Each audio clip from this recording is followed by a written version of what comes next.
Bonjour à tous, merci d'être là avec nous aujourd'hui pour une question que finalement tout le monde se pose, qu'allons-nous faire du cancer? Alors pour introduire un peu les choses, je rappellerai qu'une annonce de la découverte d'un cancer encore aujourd'hui dépose un voile noir sur nos visages. On a le sentiment que le soleil va disparaître, que la vie ne sera jamais plus comme avant, et encore s'il y a une vie après ça. Pourtant, les diagnostics sont de plus en plus précoces, les traitements de plus en plus efficaces et ciblés. Et est-ce qu'ils seront un jour capables de vaincre le cancer pour finalement, je ne sais pas si vous vous souvenez d'une publicité de la Fondation de recherche anticancéreux, où le médecin disait à sa patiente « Oh, finalement, ça n'est qu'un cancer », et lui donnait une petite ordonnance, et puis c'était fini, et ça s'arrêtait là. Donc peut-être qu'un jour, on connaîtra ça. La génétique permet aussi de dépister ceux qui auront un cancer avant même que celui-ci se produise et permettre éventuellement une attitude préventive adaptée, bien que de temps en temps, elle puisse être mutilante. Maintenant, la préservation de fertilité, chez les hommes comme chez les femmes, laisse à penser qu'il y a quand même un avenir après ces cancers et que la vie va reprendre avec des projets, et en particulier des projets parentaux. Alors, nous avons une belle table aujourd'hui, donc je vais vous présenter chacun de nos invités.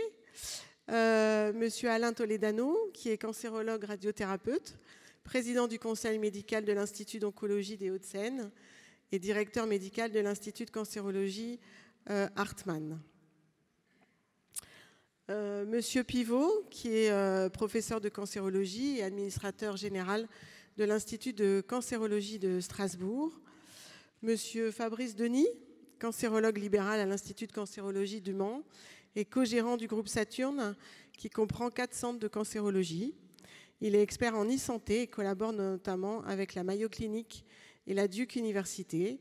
Et il a conçu, je pense qu'il nous en parlera, la première application du monde permettant la détection des rechutes des cancers et la première qui sera remboursée a priori par l'assurance maladie.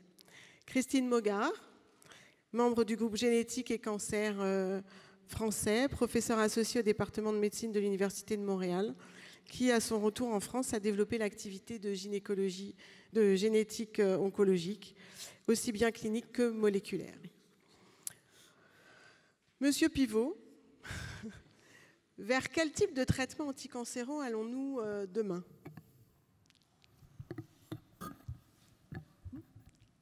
C'est une question, je crois que l'après-midi ne va pas y suffire. Donc je me méfie un peu. Et si on fait un petit peu d'histoire, c'est pour ça que je vous avais fait quelques diapositives. Donc peut-être que ça peut servir aussi d'introduction. Si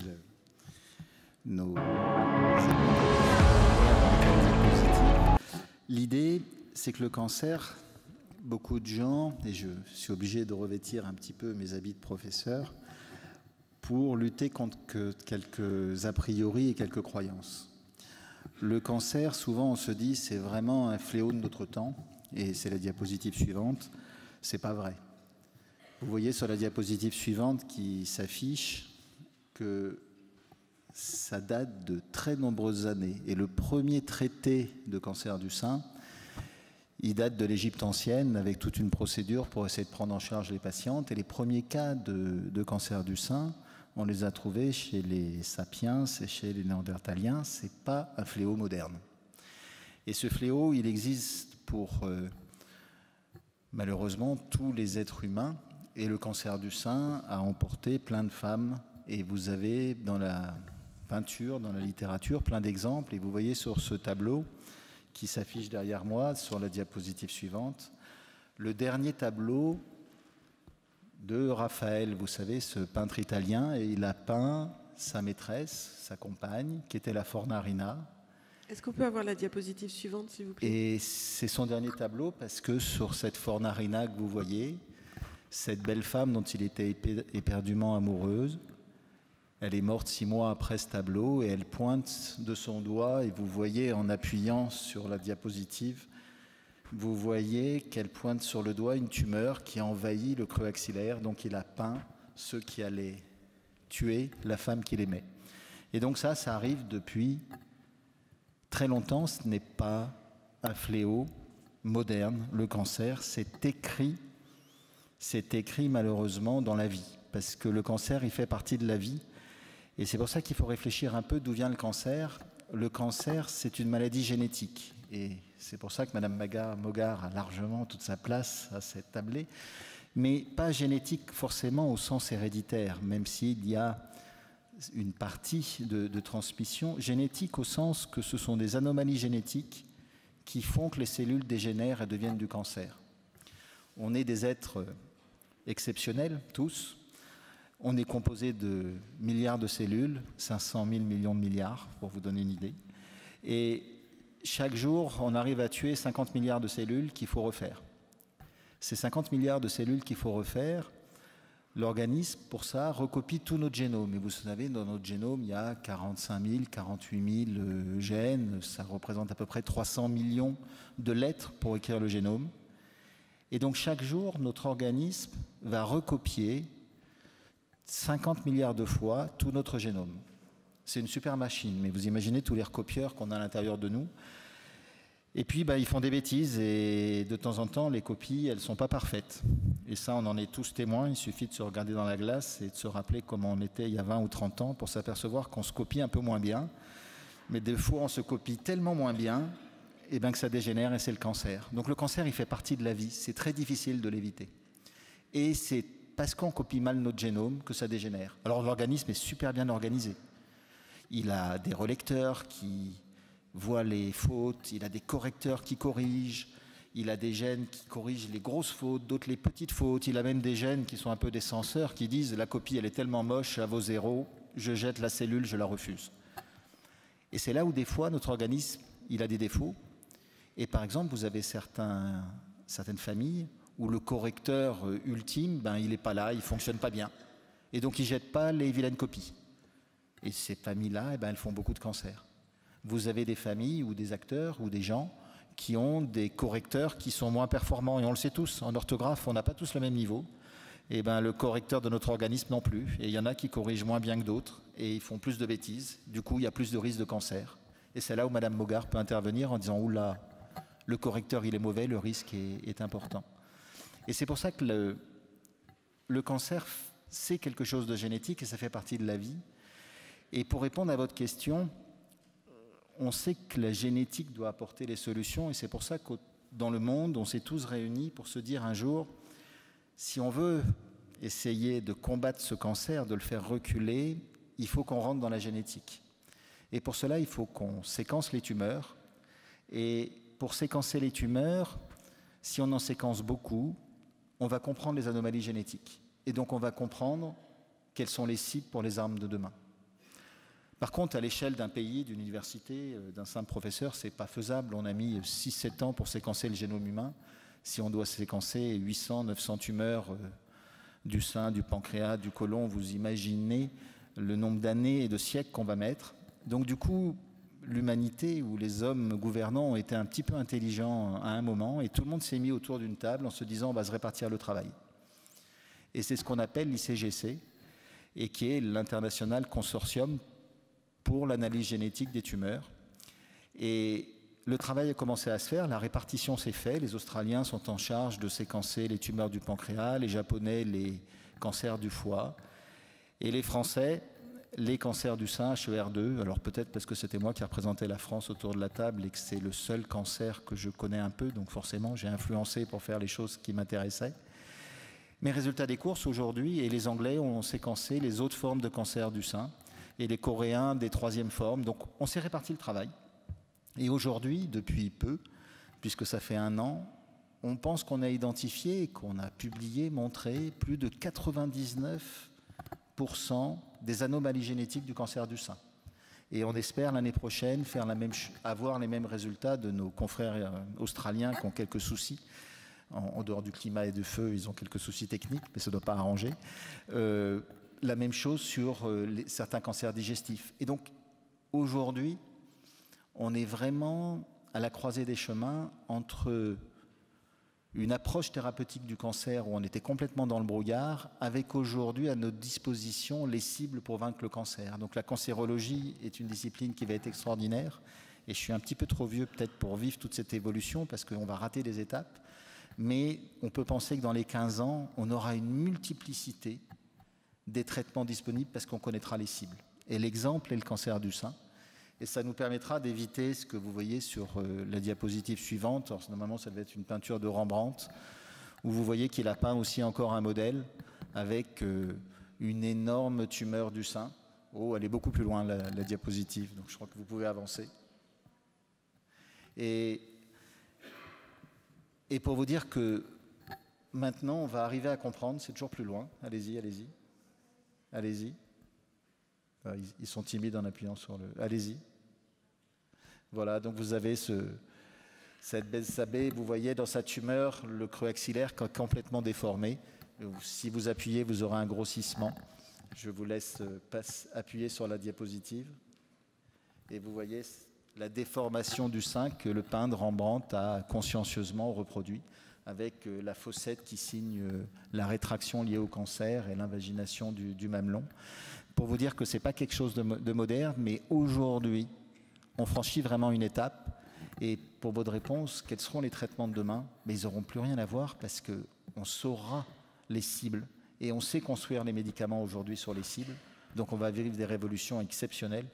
Mon seul regret, c'est pas d'avoir 30 ans de moins ou que la médecine ne me permette pas de travailler jusqu'à 110 ans parce que je pense qu'on va révolutionner ce qui va se passer dans le futur très proche. Merci beaucoup.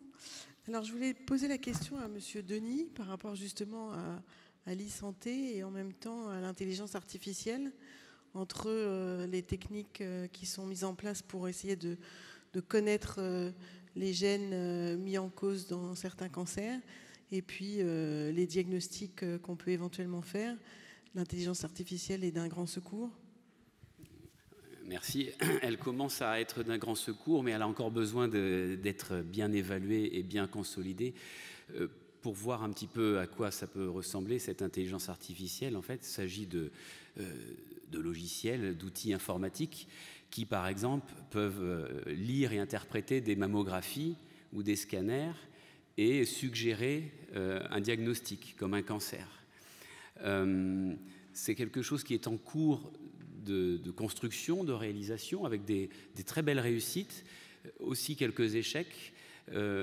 L'intelligence artificielle, pour l'instant, on ne peut pas tout lui déléguer parce qu'il y a quand même besoin de l'humain, du médecin derrière pour appuyer ou récuser le diagnostic proposé par l'intelligence artificielle. Donc pour l'instant, dans le diagnostic de cancer, l'intelligence artificielle est en train d'être évaluée, mais elle n'a pas tout à fait encore fait ses preuves. Le grand souci en fait que l'on a avec l'intelligence artificielle, c'est que si l'outil vous dit voilà, ce patient sur son scanner, c'est un cancer, vous n'avez absolument pas la possibilité d'expliquer pourquoi c'est un cancer au patient, parce que l'outil ne va pas vous dire pourquoi. Il va vous dire c'est un cancer, et après vous le croyez ou vous ne le croyez pas. Et ça, c'est un peu problématique parce qu'on a des difficultés à pouvoir informer les patients sur le raisonnement qu'a eu la machine pour donner le diagnostic. Par contre, l'intelligence artificielle, elle va être utilisée très rapidement pour notamment faire du suivi des patients de façon plus régulière. Parce que vous savez que pour l'instant, quand on a eu un cancer, eh bien, on voit son cancérologue tous les 3 mois, 6 mois, 1 an, pour essayer de détecter des récidives. Sauf qu'évidemment, la récidive, elle n'aura pas lieu le jour de la consultation. En général, elle a lieu avant, elle a lieu après. Et bien souvent, des semaines vont se passer avec une récidive avant que le patient ne consulte son médecin. Ce que l'on a mis au point et ce qui est en train d'être bien évalué, c'est la possibilité d'être suivi concomitamment avec un médecin et avec des robots d'intelligence artificielle qui vont plus régulièrement prendre des nouvelles des patients. On a déjà fait un outil dans lequel les patients, simplement avec un smartphone, en fait, en remplissant des questions, eh bien, pouvaient envoyer leurs réponses sur des symptômes à des équipes médicales et en fonction de certaines réponses, eh bien, l'équipe médicale anticipait des consultations parce que certains symptômes étaient les premiers symptômes finalement d'une rechute. Et plutôt que de voir le patient 2-3 mois plus tard, avec un scanner qui était programmé, eh bien, le patient était vu dans les 8 jours Et avec ce type d'outil informatique, on a montré qu'on diagnostiquait les choses beaucoup plus tôt. Et cet outil, il est même remboursé. Ça y est, hein, c'est déjà fait. C'est la première fois qu'un outil en e-santé est remboursé en France, quelle que soit la pathologie. Et d'autres sont en train d'arriver un peu partout dans le monde. Eh bien, l'intérêt de l'intelligence artificielle, ce sera qu'on n'aura plus besoin de téléphone, de smartphone ou d'Internet. On sera appelé directement sur son téléphone fixe, ce qui est bien pratique lorsqu'on est en plus d'un certain âge et qu'on n'est pas spécialement féru d'informatique. Et en fait, on a maintenant ce type de robots qu'on a développés, qui sont développés avec les patients eux-mêmes, qui pourront non plus une fois tous les 3 mois, mais une fois par semaine ou tous les mois, prendre des nouvelles des patients. Et si des anomalies dans ce que dit le patient apparaissent, eh bien l'infirmière ou le médecin prendra contact rapidement avec le patient. Ça, c'est quelque chose qui fonctionne bien. C'est quelque chose qui est en plein boom, on va dire, et à court terme, on aura les premiers outils qui seront disponibles. La troisième chose, et ça le professeur Pivot en a parlé, c'est le développement des nouveaux médicaments qui vont arriver effectivement avec des cibles très particulières qui seront finalement des traitements personnalisés. Finalement, normalement, on sait très bien qu'il n'y a pas 2 patients qui ont le même cancer. Donc à terme, il n'y aura pas 2 patients qui auront la même combinaison de médicaments puisqu'ils n'auront pas les mêmes maladies sur le plan très subtil de la génétique. Eh bien, ces nouveaux médicaments, en fait, sont en train d'être développés justement avec des outils d'intelligence artificielle qui permettent de construire des produits, des molécules, de façon beaucoup plus rapide et beaucoup plus précise. Et on sait qu'il y a notamment un premier médicament qui est japonais, qui est en train d'être testé chez des patients, qui a été quasiment totalement conçu en fait à base d'intelligence artificielle. Ce médicament, il a été produit en l'espace de 6 mois, alors qu'on sait très bien que les études classiques biologiques mettent plutôt 2 à 3 ans. On va voir si cela évolue bien et débouche sur quelque chose de pertinent, mais on commence à y voir un petit peu plus clair. Enfin, la quatrième chose pour l'intelligence artificielle, c'est la possibilité de proposer un traitement. C'est-à-dire qu'on peut tout à fait rentrer des données d'un patient, il a un cancer du sein, qui fait telle taille, qui a telle caractéristique. On demande à un logiciel d'intelligence artificielle, alors quel traitement tu proposes ? Ça, c'est des choses qui sont en train d'être évaluées, mais qui finalement sont tombées un peu dans... Il y a eu un échec en fait assez retentissant, hein. Ça s'appelait IBM Watson, ce logiciel. Et en fait, le logiciel était censé proposer une ordonnance, quasiment, hein, de médicaments en fonction des différents éléments qu'on avait donnés aux patients, en se basant sur de l'étude de grandes données de publications scientifiques, de résultats. Ça a été un échec parce qu'en fait, cette intelligence artificielle, elle s'est basée sur des données qui n'étaient pas bonnes. C'est-à-dire que c'est bien de faire apprendre des données aux ordinateurs, mais si les données sont mauvaises, eh bien forcément, les conclusions qu'il donnera seront mauvaises. Et ça, c'est le gros problème du machine learning, de l'intelligence artificielle, c'est qu'il faut bien former les ordinateurs, un peu comme les étudiants en médecine, pour qu'ils aient une pertinence dans leurs propositions. Donc maintenant que cet échec a été reconnu et validé, bien sûr, de nouvelles approches d'aide au traitement, d'aide à la décision de traitement sont en cours de développement. Et on devrait effectivement, d'ici quelques mois, quelques années, avoir des outils d'aide à la décision, en sachant que dans tous les cas de figure, la supervision restera toujours humaine. Ça, c'est certain. De toute façon, ce n'est pas les ordinateurs qui vont aller examiner nos malades et aller recueillir des informations physiques. À l'interrogatoire, on peut avoir des informations, mais sur la globalité du patient, bien sûr que non. Pour reprendre un tout petit peu, l'intelligence artificielle, ou en tout cas le système de diagnostic, ça permet donc de faire des diagnostics précoces dans le suivi et en prévention aussi ? Alors oui, là on a d'ailleurs un cas d'école là, qu'on est en train de publier sur la détection de cancer chez les fumeurs à partir d'un smartphone. D'ailleurs, ça ne relève pas nécessairement de l'intelligence artificielle, mais plus du bon sens clinique tel qu'il est enseigné aux étudiants en médecine. On s'est rendu compte que pratiquement 3/4 des fumeurs avaient des symptômes qui pouvaient être attribuables à des cancers, à des maladies cardiaques, mais que comme ils ne connaissent pas ces symptômes, eh bien, ils attendent des semaines et des mois avant de consulter. Et c'est pour ça qu'on arrive à des résultats catastrophiques de taux de guérison dans le cancer du poumon, hein, qui est à moins de 20%, parce que les diagnostics sont faits beaucoup trop tard, alors que les symptômes ont débuté plusieurs mois plus tôt. Et donc on a effectivement construit une application smartphone qui a été évaluée dans une grande étude clinique avec 7000 patients, et on a montré que finalement si on posait des questions à des fumeurs sur des symptômes tout bêtes, comme avez-vous une toux persistante plus de 3 semaines, ou alors crachez-vous du sang, ou alors avez-vous une perte de poids inhabituelle sans raison apparente? Eh bien, en combinant ces questions, et en donnant l'alerte dans le smartphone aux fumeurs, en disant consultez parce qu'il y a tel et tel symptôme anormaux, eh bien, on pouvait augmenter le taux de diagnostic de cancer précoce du poumon à un stade opérable par 3. C'est-à-dire on passait de 9 à 24%. Donc ça prouve que finalement, des outils du quotidien comme des téléphones portables peuvent avoir possiblement une utilité pour donner l'alerte à des patients et donc faire du dépistage précoce. Et même en amont, on a montré, ça c'était pas voulu, que le fait d'utiliser cette application, en fait, provoquait chez les fumeurs l'intention d'arrêter de fumer 1 fois sur 3. C'est-à-dire qu'en gros, ils se font peur. Et lorsqu'on leur pose la question « Avez-vous l'intention d'arrêter de fumer ?», il y a 37% qui disent oui, alors qu'on leur avait posé la question juste avant d'utiliser l'application, ils n'avaient pas spécialement envie d'arrêter.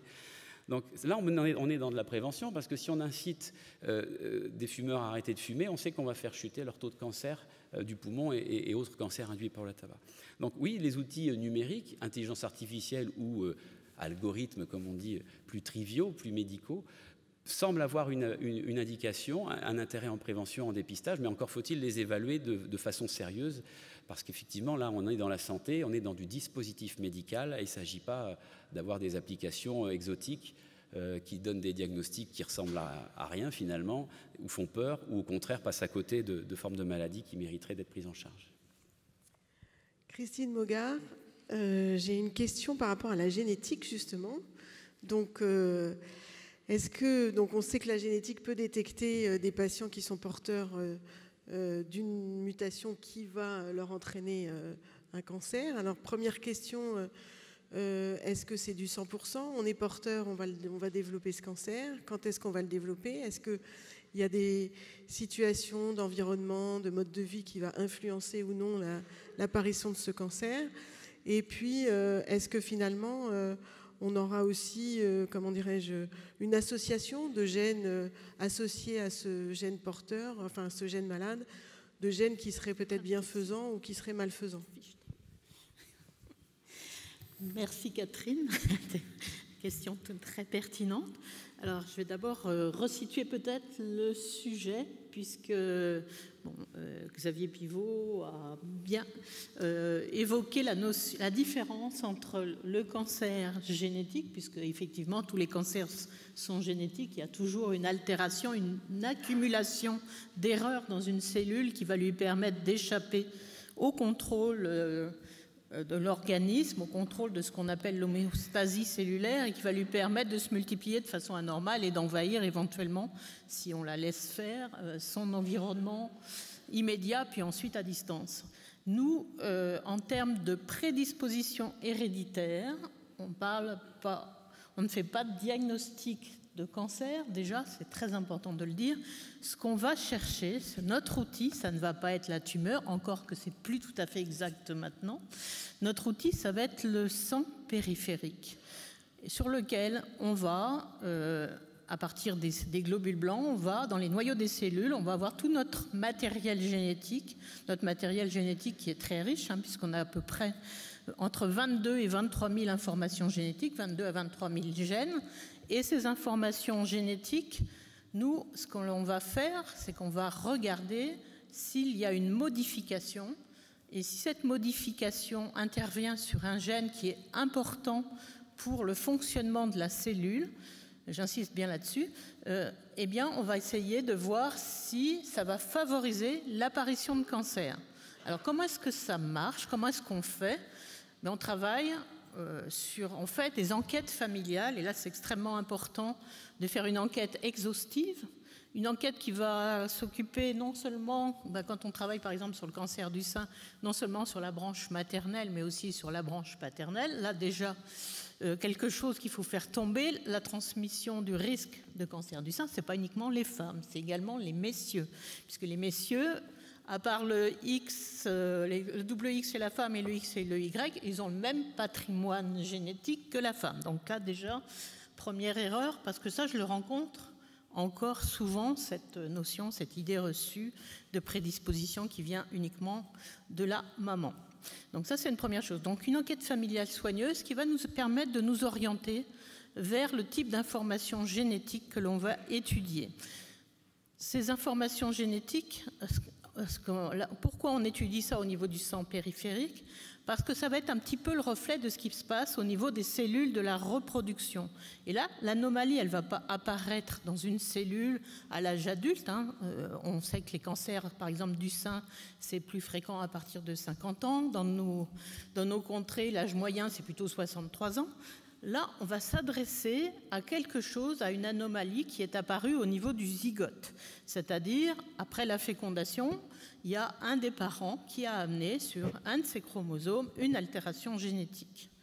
Donc, ce qu'on diagnostique, encore une fois, c'est vraiment une prédisposition qui est liée à cette altération qui va favoriser éventuellement, mais pas toujours, l'accumulation d'événements. Donc, Xavier Pivot a très bien décrit le fait que dans nos cellules, on a des outils de réparation, on est vraiment bien fait, notre machinerie, pour réparer les erreurs qui apparaissent. Mais là, cette erreur, elle existe sur la cellule initiale. Donc, l'organisme ne va pas, cette erreur ne va pas être réparée, c'est le modèle initial, c'est l'original.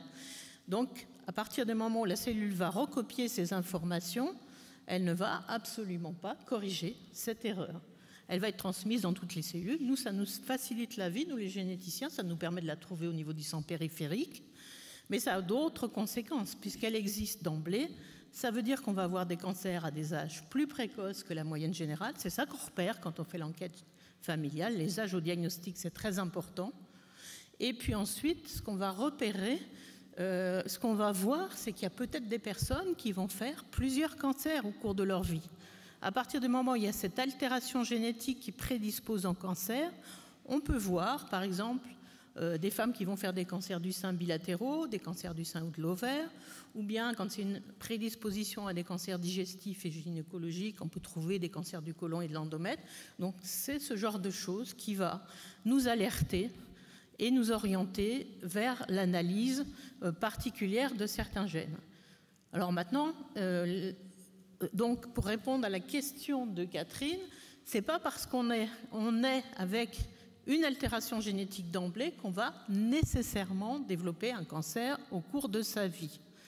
Hier encore, j'étais avec des étudiants, je leur montrais des arbres généalogiques avec une histoire familiale, avec une jeune femme dont la maman était décédée d'un cancer du sein à un âge précoce, donc c'était très fortement évocateur, mais elle avait une tante qui avait un cancer du sein, et le cancer du sein de cette tante n'était pas associé au risque familial, puisque il y a des cancers, même dans une famille à risque, qui ne sont pas liés du tout au risque héréditaire. Et à côté de ça, il y a aussi des femmes ou des hommes qui sont porteurs d'une anomalie génétique et qui ne vont jamais développer de cancer au cours de la vie. Donc ce dont on parle, c'est vraiment de la prédisposition. On ne peut pas dire on sait que la personne est à très haut risque avec certaines mutations. On ne parle plus tellement de mutations, maintenant on parle plutôt de variations pathogènes, de variants pathogènes. Ce n'est pas parce qu'une personne est porteuse d'un variant pathogène qu'elle va nécessairement développer un cancer. Par contre, elle va avoir un risque de 50% de transmettre à sa descendance. Donc notre rôle, c'est d'identifier ce qui se passe dans une famille, si on est capable de le faire. Et notre rôle, ça va être aussi d'informer la parentèle. Et ça, ce rôle, il est délégué aussi à la personne qui vient consulter.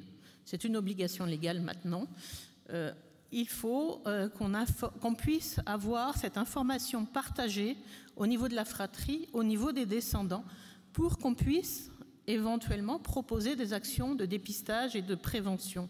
Parce qu'on a un rôle maintenant de plus en plus important au niveau du traitement, mais aussi on a un rôle au niveau du dépistage et des mesures de prévention. Alors ça, c'est pour répondre à la première partie de ta question, qui est assez dense. La deuxième partie, c'est justement le développement. Est-ce que finalement, quand on est porteur, on va le développer? Est-ce qu'il y a des façons de prévenir un développement, même si on sait qu'on est porteur? Et est-ce qu'il y aurait aussi des gènes, d'autres gènes, à d'autres endroits, qui pourraient être bienfaisants et empêcher justement l'apparition d'une pathologie?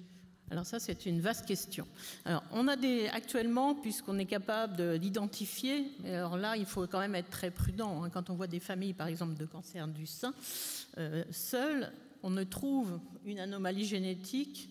Maintenant, avec les nouvelles méthodes un petit peu plus exhaustives, un peu plus modernes, entre 12 et 15% des familles simplement, pour 12 à 15% des familles simplement, on est capable d'identifier ce qui se passe. Ce qui veut dire qu'on a encore beaucoup de choses à comprendre, beaucoup de choses à apprendre. Ça, on pourra peut-être y revenir à un autre moment. Mais il y a des méthodes de prévention. Alors, les méthodes de prévention, il y a des méthodes qui sont plutôt du diagnostic précoce, comme pour le cancer du sein, c'est par exemple l'IRM mammaire, qu'on commence à partir de 30 ans, associé à une mammographie. Donc ça, c'est des méthodes de dépistage précoce. Il y a des femmes, quand on parle de cancer du sein, qui vont opter pour la mastectomie. Et là, ça nécessite de travailler vraiment en équipe pluridisciplinaire avec les chirurgiens, avec les plasticiens, avec les psychologues. C'est très important. Et puis, il y a également, pour le risque de cancer de l'ovaire, pour les mêmes gènes, la nécessité de proposer, à partir d'un certain âge, à partir de 40 ans en général, des méthodes de prévention qui sont assez radicales, qui sont l'annexectomie bilatérale, c'est-à-dire qu'on va faire une ablation préventive des ovaires et des trompes. Pourquoi on fait encore ça? Parce qu'on n'a pas encore de méthode efficace de dépistage pour le cancer de l'ovaire, même si on évolue beaucoup au niveau des traitements à l'heure actuelle. Donc ça, c'est une première chose. Alors après, pourquoi est-ce qu'il y a des gènes protecteurs? Est-ce qu'il y a... Bon, les gènes ne fonctionnent pas, un gène ne fonctionne pas tout seul. J'ai l'habitude de dire aux patients que les gènes, ça travaille en équipe. On a encore beaucoup de choses à comprendre sur cette notion de gène protecteur. Là, c'est encore quelque chose qui n'est pas totalement élucidé. Par contre, il y a des choses qui sont assez troublantes. Et on en discutait ce midi. Il y a un gène, enfin, on a un certain nombre de gènes qu'on teste depuis longtemps. Par exemple, pour le cancer du sein, c'est BRCA1 et BRCA2. Et puis en 2016-2017, on a commencé à voir un autre gène arriver sur la piste qui s'appelle PALB-B2, qui était considéré jusqu'à cette époque-là comme un gène qui donnait un risque faible de cancer du sein. Et en fait, quand on commence à regarder la littérature et quand on commence à regarder des grosses études internationales, parce que ça, comme c'est assez rare, ces variations-là, c'est important qu'on travaille en consortium et qu'on puisse recueillir les données au niveau international. Quand on fait des études en regardant pas simplement en regardant les populations normales, contrôle, et les populations qui développent des cancers, mais en regardant les années de naissance. Et là, c'est extrêmement troublant. Les années des analyses démographiques, on s'aperçoit que les porteuses de mutations qui sont nées en 1940, si on fait leur analyse de risque sur toute la vie, le risque de cancer du sein chez les porteuses va être à peu près 30%. Les femmes qui sont nées entre 1940 et 1959, leur risque à 60 ans atteint déjà presque 37%. Donc à 60 ans, déjà ces femmes-là ont un risque plus élevé, avec la même anomalie sur le même gène, que les femmes qui sont nées avant la guerre. Et si on prend maintenant les femmes qui sont nées à partir de 1960, on n'a pas un recul suffisant encore, mais dès 50 ans, elles ont déjà atteint ce niveau de risque que les autres, que leurs mères ou sœurs avaient atteint à l'âge de 60 ans. Donc on voit au cours du temps qu'avec les mêmes anomalies, un gène qu'on ne considérait pas comme un gène majeur de prédisposition le devient. Et là, il y a une publication très récente qui date de l'année dernière qui montre que ce gène-là, on n'est pas tout à fait au même niveau de risque avec les gènes de BRCA1, BRCA2, qui a quand même un niveau de risque à peu près 70% de développer un cancer du sein pour les porteuses, mais on atteint 50%, alors ce qui n'était pas du tout les chiffres qui étaient annoncés avant. Qu'est-ce qui se passe?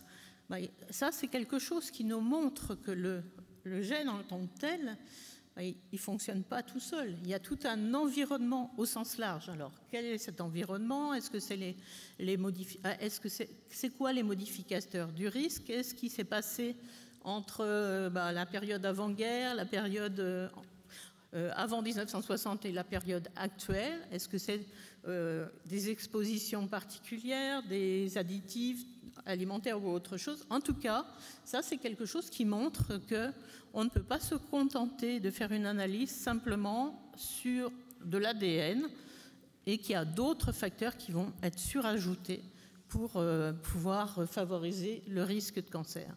Et là, des données importantes. Je me tourne vers mon voisin, ça peut être quelque chose. Tout à fait pertinent parce que, par exemple, le BRCA qu'on évoquait, c'est un supercorrecteur. Et quand malheureusement ce supercorrecteur est défaillant, le risque de faire un cancer du sein est là. Et on peut se le passer de descendant en descendant. Donc souvent, on a des familles qui sont plus à risque. Ça a des conséquences parce que toutes les cellules de la personne ont cette défaillance. Et nous, au niveau thérapeutique, les cellules de ces cancers qui sont aussi défaillants dans ce gène sont beaucoup plus sensibles à certains traitements. Donc, paradoxalement, il y a plus de risques de faire des cancers, mais des cancers pour lesquels, des fois, on a des thérapeutiques qui sont plus efficaces. Par contre, les gènes n'expliquent pas tout, parce que quelqu'un qui est porteur de ce mauvais correcteur, qui laisse passer plein de fautes d'orthographe et donc plein d'anomalies génétiques, c'est pas obligé, c'est pas une obligation de faire un cancer. Il y a d'autres facteurs externes qui jouent. Et si par exemple, alors ça joue, le BRCA joue pas sur le cancer du poumon, mais si on enfume son poumon en fumant diverses substances, mais entre autres du tabac, on irrite totalement son poumon, on tue plein de cellules, et donc on oblige le poumon à reconstruire beaucoup plus ses cellules, mais des milliers de fois, on va dire, par rapport à une normalité. En multipliant cette irritation, on augmente le nombre de copies nécessaires dans une situation un petit peu enfumée, moins facile. Résultat, on multiplie le risque d'erreur.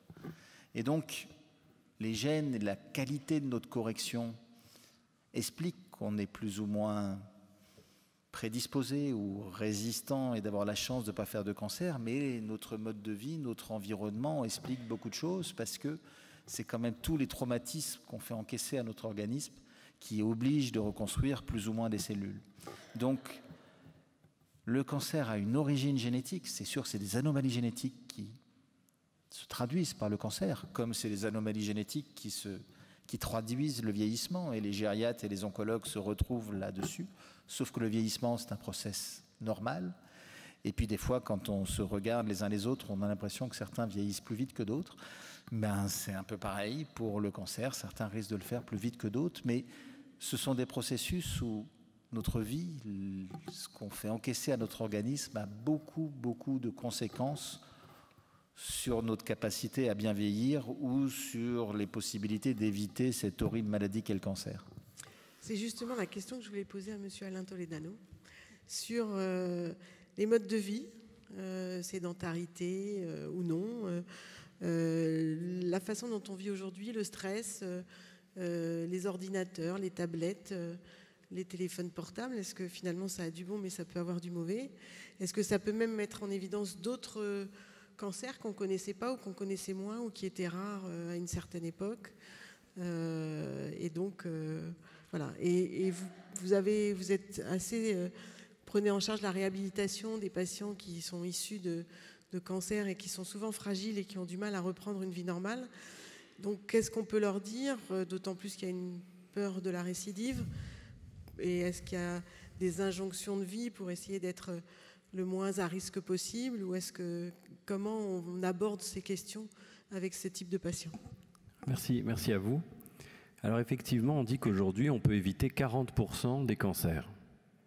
Alors quand on voit ce que ça coûte le cancer, ça serait intéressant, y compris à l'échelle de la santé publique, et puis sur le plan humain, c'est indéniable. 40% de cancers évités en diminuant l'intoxication tabagique, en travaillant sur l'alimentation, le sport, l'obésité et tous ces facteurs environnementaux. Et c'est pour ça que s'est développée ces dernières années la santé environnementale, et on a fort heureusement des mouvements écologiques, alors sans faire de politique, mais qui sont en train de travailler sur ces facteurs de risque à une grande échelle. Et quand on nous dit aujourd'hui que le cancer c'est une maladie génétique, tout le monde sans être spécialiste doit le comprendre, mais il faut qu'on sache que tout n'est pas programmé. On peut être aussi façonné par notre environnement. Alors avant les généticiens, les Roucon-Macquart nous le disaient, les tares héréditaires et l'influence du milieu sur l'homme. Aujourd'hui, on peut réguler les gènes. Ça s'appelle l'épigénétique. C'est-à-dire que vous avez des facteurs de l'environnement, identifiés ou pas, qui peuvent générer des cancers. Je vais prendre un seul exemple. Dans cette salle, comme ailleurs, il y a une femme sur 2 qui va se colorer les cheveux, la teinture. On a une étude le mois dernier, américaine, bien faite, sur 50 000 femmes, qui a montré qu'il y avait un sur-risque au cancer du sein chez les femmes qui se teignaient les cheveux. Alors, pas n'importe quelle coloration, plutôt les colorations permanentes que semi-permanentes. Un sur-risque de 9%. Alors du coup, j'étais obligé de voir comment on fait les lissages brésiliens et japonais. C'est assez intéressant parce que c'est vrai que quand on fait les défrisages, les produits colorants, ils pénètrent un peu plus dans le cheveu et ça rentre dans la circulation sanguine. Et là, on augmente le risque de cancer du sein de 30%. Donc je crois que la société est très intéressée par savoir que le cancer peut avoir des origines génétiques et qu'on peut avoir des régulateurs de l'expression des gènes. Et il y a un mouvement collectif de préoccupation générale de la santé de l'environnement. Et c'est pour ça qu'à l'échelle collective, on doit se préoccuper aussi de la pollution atmosphérique, des particules fines et de tout ce qui va impacter sur les personnes les plus fragilisées. Ce n'est pas parce qu'on ne ressent pas les pics de pollution qu'il ne faut pas se rendre compte qu'il y a des gens qui sont cloués chez eux avec des infections et qu'il y a des gens qui feront plus de tumeurs, etc. Donc il y a un véritable message de politique de santé sur le plan environnemental et grâce aux généticiens, aux biologistes et à la recherche, eh bien, on fait avancer les choses. La deuxième partie de la question, elle est importante, et de le poser dans ce sens-là. C'est vrai qu'entre guillemets, la médecine, elle a un peu capturé la santé. Parce que la santé, quand on essaye de la définir, quand vous dites à quelqu'un « est-ce que tu es en bonne santé ?» il ne va pas trop répondre, puis il va dire au final « oui, je ne suis pas malade, donc je suis en bonne santé ». Mais la santé, ce n'est pas que l'absence de maladie. La santé, il y a la santé sociale, sa relation à l'autre, dans son travail, ses amis. La santé sexuelle, des patients qui sont traités pour des cancers, qui ont l'air d'être guéris, mais enfin qui ont des problématiques qui ne sont pas réglées et qui ne vivent plus finalement. La santé psychologique, la santé émotionnelle. Et en fait, la santé, c'est un ensemble de choses. Quand on a ou qu'on a eu un cancer aujourd'hui, qu'est-ce qu'on va faire du cancer? Il faut en faire un modèle d'une approche de santé globale. Ça, c'est un petit peu la réponse qu'on voudrait donner. Aujourd'hui, on a des disciplines comme la cardiologie qui ont été un peu précurseurs sur le plan de la prévention. Vous savez, les cardiologues, ils ont montré qu'en mangeant correctement ou en faisant du sport, on diminuait les risques d'infarctus. Donc aujourd'hui, en France, heureusement, quand on fait un infarctus, on rembourse la réhabilitation cardiovasculaire. Il y a 3 800 000 personnes qui ont ou qui ont eu un cancer en France. Vous pouvez rembourser pendant 20 ans un antidépresseur, mais pas une seule séance de psychologue. Et de la même manière, vous pouvez rembourser 8 fois une IRM pour quelqu'un qui s'est fait mal au dos, mais pas une seule séance chez l'ostéopathe. Donc aujourd'hui, l'idée, c'est de dire, bien sûr, quand on a un cancer, on a une maladie, il faut la traiter, on a besoin d'une médecine performante. Mais on doit autant traiter le cancer que les séquelles du cancer. Alors on discutait tout à l'heure en aparté avec certains directeurs des ressources humaines. Vous savez qu'une personne sur 3 quitte ou perd son travail dans les 2 ans après le diagnostic. Alors des fois c'est bien, parce qu'on retrouve un travail plus intéressant. Mais pas tout le temps, ça fait des dégâts. Paradoxalement, lorsqu'on a été en contact, ce qu'on appelle d'une expérience traumatique, qu'est le cancer, il peut y avoir des choses de positives. On peut modifier sa relation à l'autre. On peut faire le ménage dans les relations toxiques autour de soi. On peut redéfinir nos objectifs de vie. Et en cancérologie, on est en train de porter un message à grande échelle sur ce que Boris Cyrulnik appelait la résilience, qui est la capacité à rebondir, qui est médiée par le sens qu'on va donner aux choses, par les affects et par l'interaction à l'environnement. Alors, mon ami Xavier, à ma droite, a cité Raphaël le peintre. Nous, en fait, ce qu'on a essayé de faire avec des soignants médicaux et paramédicaux, sophrologues, sexologues, psychologues, nutritionnistes, acupuncteurs, musicothérapeutes, ayurveda, enfin une trentaine de disciplines et 80 soignants, on a créé un institut qui s'appelle l'Institut Raphaël. Raphaël, c'est l'ange de la guérison aussi. Et en fait, dans cet institut, on co-construit avec chaque patient des parcours d'accompagnement coordonnés, orientés vers les émotions, la nutrition, l'activité physique et le bien-être. Et on offre tout ça à chaque patient. Donc c'est une entreprise sociale et solidaire. Mais bien sûr qu'il y a plus de demandes que d'offres. Donc en fait, on évalue. Notre objectif, c'est de démontrer qu'en s'occupant des gens globalement, c'est mieux que si on s'occupait que de leur maladie. Donc l'Institut a 1 an, on a offert 10 000 soins qu'on a évalués pour 1300 patients et on commence déjà à voir l'impact bénéfique de s'occuper des gens de façon très globale. Alors, ça a l'air de rien, mais quand vous avez une jeune femme de 38 ans qui vient en larmes et qui dit « Maman, c'est génial, mon fils m'a dit « Maman, c'est génial ton cancer, grâce à lui, on va à Euro Disney ». C'est-à-dire qu'en fait, on a un programme santé des familles où tous les jours, je vous assure qu'on pleure tous. Il y a un cercle de réflexion émotionnelle qui travaille sur la relation soignant-soigné, la communication. Vous savez, quand vous dites à un patient « N'ayez pas peur », c'est pas pareil que si vous lui dites « Soyez rassuré ». Parce que le cerveau n'entend pas la négation. Donc il y a des attitudes, il y a des manières de se comporter.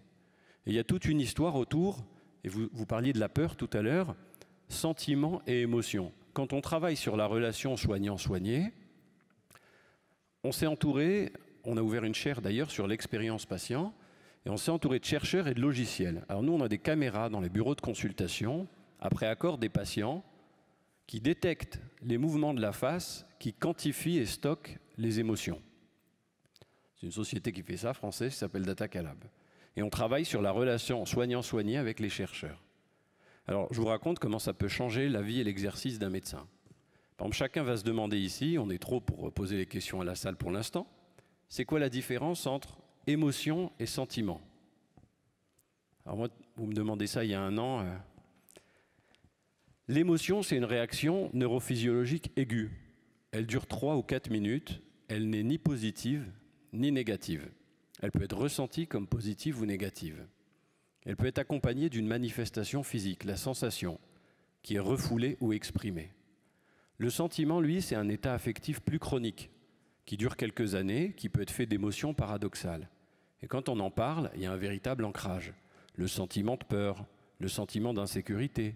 Quand on a commencé à parler de ces questionnements, on s'est rendu compte finalement que tous les jours, on prenait le pouls artériel pour traiter un risque cardiovasculaire, avec des médicaments qui pouvaient donner pas mal d'effets secondaires. Mais personne ne s'occupe du pouls émotionnel. Quand une patiente vient vous montrer sa mammographie, la Solidarité nationale a déjà payé pour que le radiologue dise qu'elle est normale. Mais la patiente, elle va quand même venir voir son cancérologue pour lui montrer sa mammo. Alors, pour ne pas qu'il y ait de ségrégation, l'homme aussi vient vous montrer sa prise de sang avec son dosage de la protéine PSA pour la prostate. Mais on a déjà payé le biologiste pour ça. Alors pourquoi on va repayer une 2e consultation? Notre métier, c'est pas de traiter des cellules, c'est de traiter des gens. Et les gens, ils expriment leur peur. Notre métier, c'est de manipuler les émotions pour traiter des sentiments. Et donc le cadre de recherche sur l'humain qu'on a mis en place, il nous permet de compléter ce qu'on fait en technique.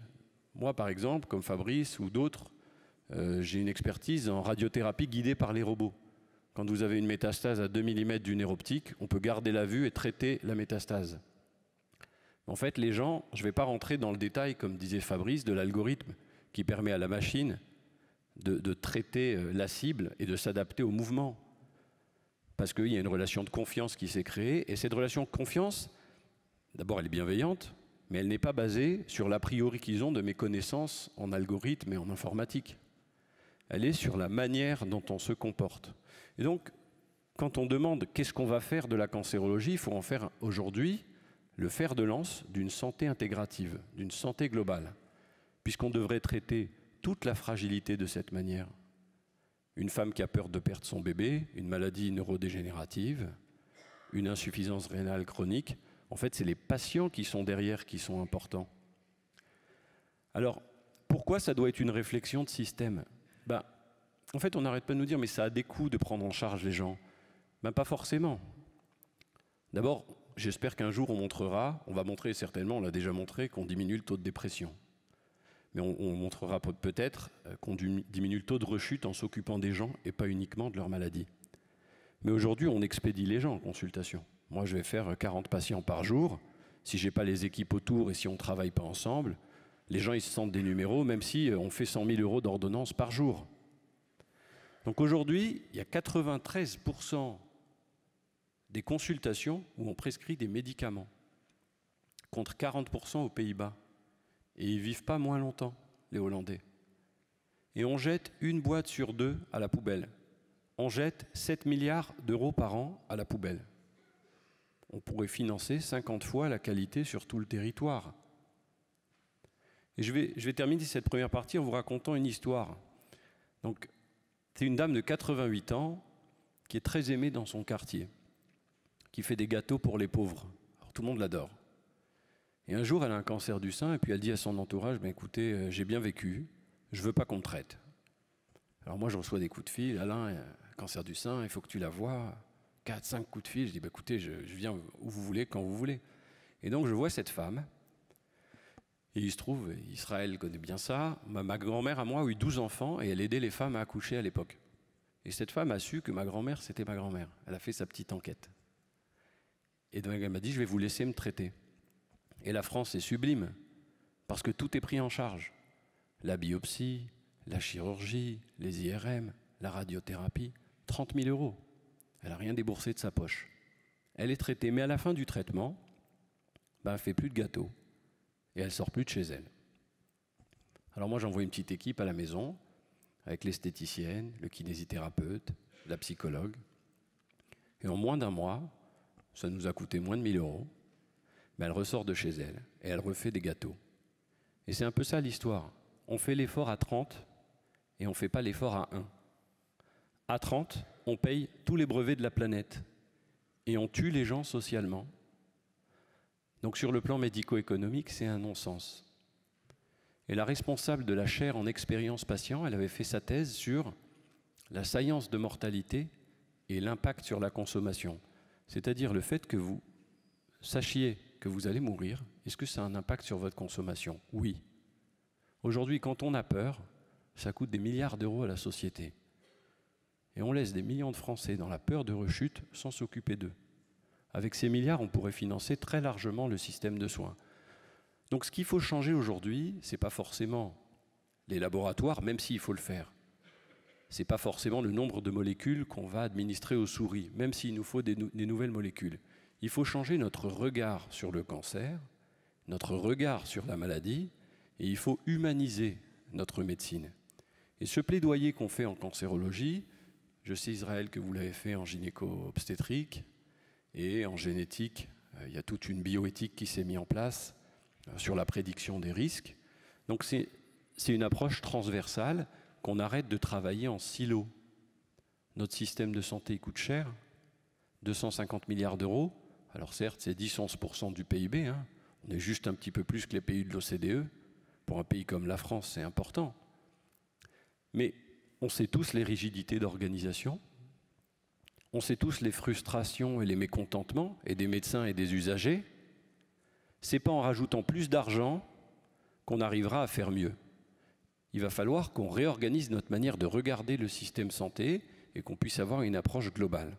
Et c'est en cela que le cancer aussi doit être un modèle. Si les cardiologues ont été un modèle dans la prévention, si les médecins infectiologues ont été un modèle sur l'organisation des réseaux territoriaux, la cancérologie qui gère la fragilité aussi de maladies chroniques, parce qu'il y a le risque et il y a la perception du risque, doit être un fer de lance dans la prise en charge en santé globale et dans la gestion des peurs. Parce qu'aujourd'hui, on peut vivre après un cancer bien et on peut vivre mieux. Voilà.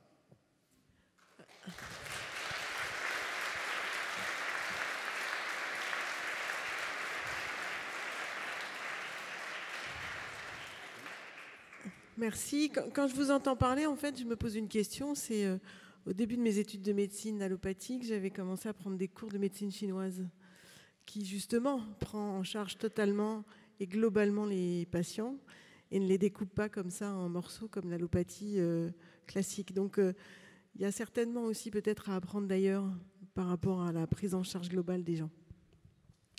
Oui, alors c'est vrai qu'on a un mouvement de santé collective. Qu'est-ce que la société doit rembourser? Et on a ce qu'on appelle l'évidence-based, c'est la médecine basée sur les preuves. Et on a des ayatollahs de la médecine statistique. Et vous savez, c'est Emmanuel Kant qui disait « La médecine est un art et non une science exacte et rationnelle ». Alors on va donner à la médecine un petit côté scientifique, mais c'est aussi une science humaine. Aujourd'hui, dans chaque prise en charge, pour chaque patient, il y a de l'incertitude. Vous ne pouvez pas mettre des robots en face des patients.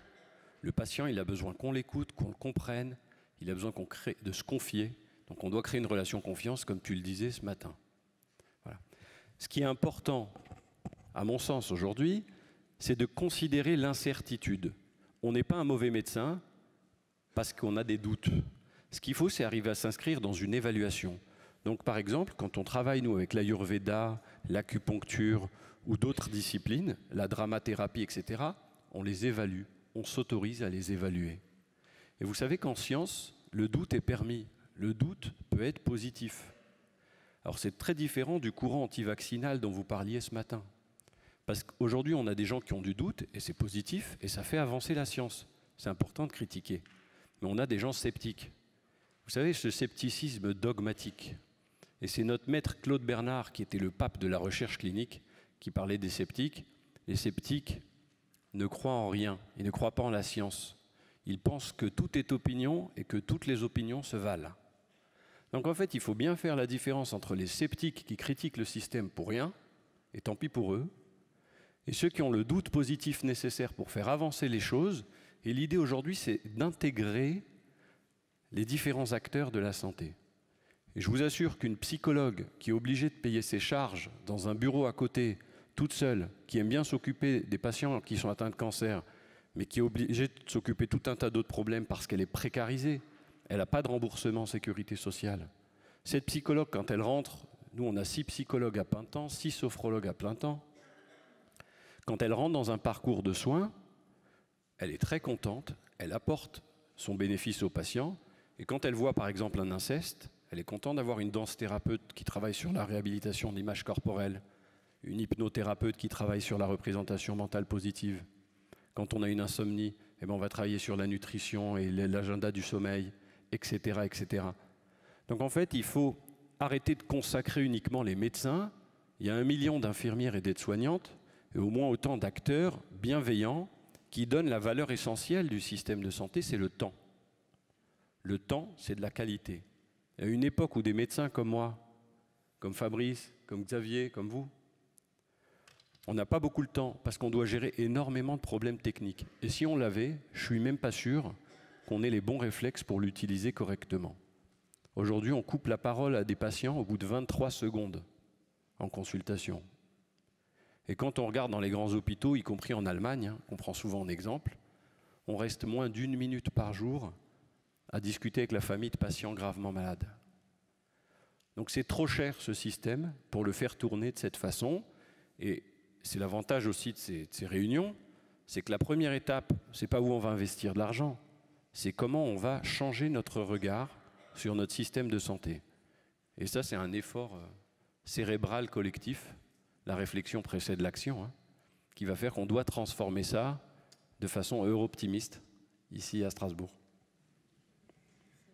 Avant de laisser la parole à la salle, je voulais juste poser la question, est-ce qu'un jour on pourrait imaginer qu'il n'y ait plus de cancer ? Et alors à ce moment-là, de quoi est-ce qu'on va mourir ? Et ensuite, si effectivement il n'y a plus de cancer, finalement, est-ce qu'on ne pourrait pas s'offrir tous les excès au plus grand bonheur de notre striatum ? C'est Xavier, ça. Malheureusement, la réponse plus de cancer, non, c'est lié à la vie. Donc la réponse est malheureusement on ne pourra pas éviter. Par contre, est-ce qu'on peut éviter de mourir de certains cancers ou les avoir très tardivement au point que ça n'ait plus d'importance? La réponse est oui. Et il y a une part de notre travail, mais il faut éviter que le cancer détruise la vie en tuant la patiente et puis le détruise complètement, comme le dit avec beaucoup de justesse Alain, socialement, psychologiquement, humainement. Et le cancer, vous savez, quand on en parle entre médecins, on utilise souvent le mot qui vient du grec et du latin, tumeur. Mais en français, quand on dit vous avez une tumeur, je ne sais pas si vous imaginez ce qu'on dit aux patients. Jamais un professionnel de cancérologie va utiliser ce mot-là. Mais si on réfléchit, c'est horrible. C'est-à-dire qu'on a bien identifié dans notre langue qu'une tumeur, alors une tumeur cancéreuse, le signal, c'est que malheureusement, c'est la fin de la vie. La première étape, c'est que ce ne soit plus la fin de la vie. La deuxième étape, et là, on va y être, c'est de rendre la qualité de vie et une vie normale. Par contre, on ne pourra pas se débarrasser de ce fléau parce qu'il est intrinsèquement lié au fonctionnement de nos organismes. Et il n'y a pas un organisme vivant qui peut échapper à cette fatalité. Mais une fois que je dis ça, je vous mens parce qu'on a trouvé 2-3 animaux qui échappent à cette fatalité. Alors je ne vous dis pas les efforts colossaux qui sont mis pour essayer de comprendre pourquoi ces êtres vivants sont capables de ne jamais faire de cancer. Pour l'instant, on les regarde, on est admiratif, mais on n'a pas compris.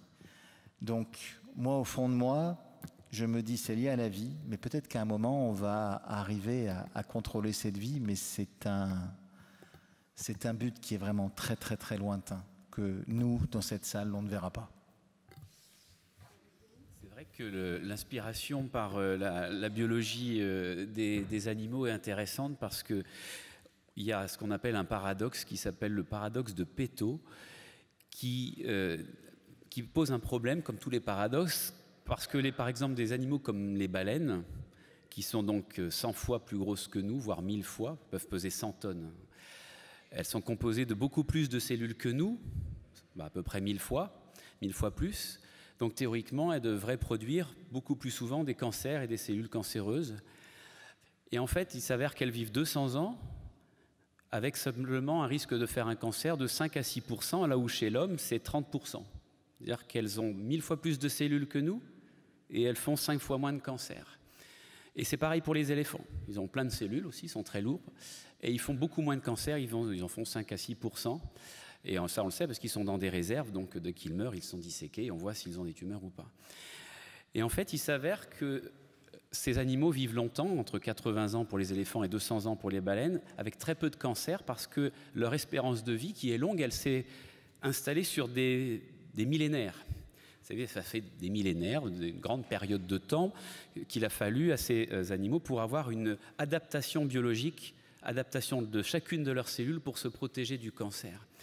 Or, l'homme a ce privilège ou pas, c'est que son espérance de vie, elle est passée de 25 à 80 ans en moins de 200 ans.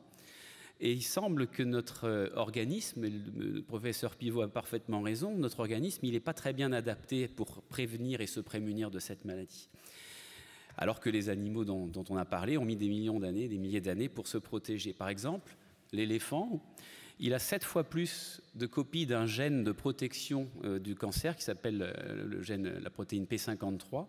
Et nous, on en a une copie, ils en ont 7. Donc forcément, s'il y en a une qui fonctionne moins bien, il y en a d'autres derrière qui peuvent éventuellement prendre le relais. Donc on peut imaginer peut-être dans plusieurs générations se protéger progressivement, naturellement.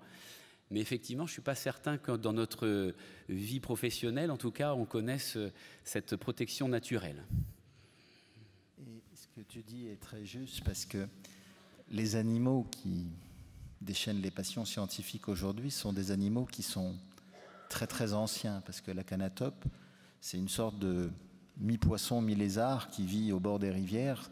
Vous savez, les lézards, quand on leur coupe la queue, elle est capable de se refaire. Alors l'acanatope, il est génial parce que lui, on lui coupe 2 pattes, la moitié, on lui ouvre le ventre, il refait tout et il ne fait pas de tumeur. Et le deuxième animal qui focalise tout le monde aujourd'hui, c'est le corail. Vous savez que le corail, c'est un être vivant très compliqué, mais c'est un être qui est ancestral. Ça vient comme des méduses, c'est des choses qui datent de centaines de millions d'années. C'est parmi les premiers êtres vivants pas unicellulaires qui sont sur la planète. Et donc, dans leurs évolutions, ils ont appris à probablement contrôler. Et nous, on est trop jeunes et on est trop, on va dire, trop impulsifs, trop dans l'évolution de la vie pour pouvoir contrôler ça. Donc, peut-être que l'homme aura de la sagesse, comme le corail ou l'acanatope un jour, et qu'on sera capable de contrôler ça. En tout cas, aujourd'hui, on fait des efforts pour comprendre leur sagesse et peut-être qu'on peut espérer faire des progrès. Merci. Il y a une question dans la salle. Oui, Philippe Bourqui. Donc je vais m'éloigner un peu de la présentation holistique de la santé de l'être humain telle que nous l'avez présentée brillamment, à laquelle j'adhère. Et je vais poser une question à Madame Christine Mogard donc avec une option plus génocentrée et volontairement provocatrice. Est-ce que l'on pourrait imaginer que dans une famille à risque, où le cancer du sein s'est déclaré souvent, est-ce qu'on pourrait imaginer une détection au niveau du fœtus et une correction du gène, des cellules souches grâce à CRISPR-Cas9?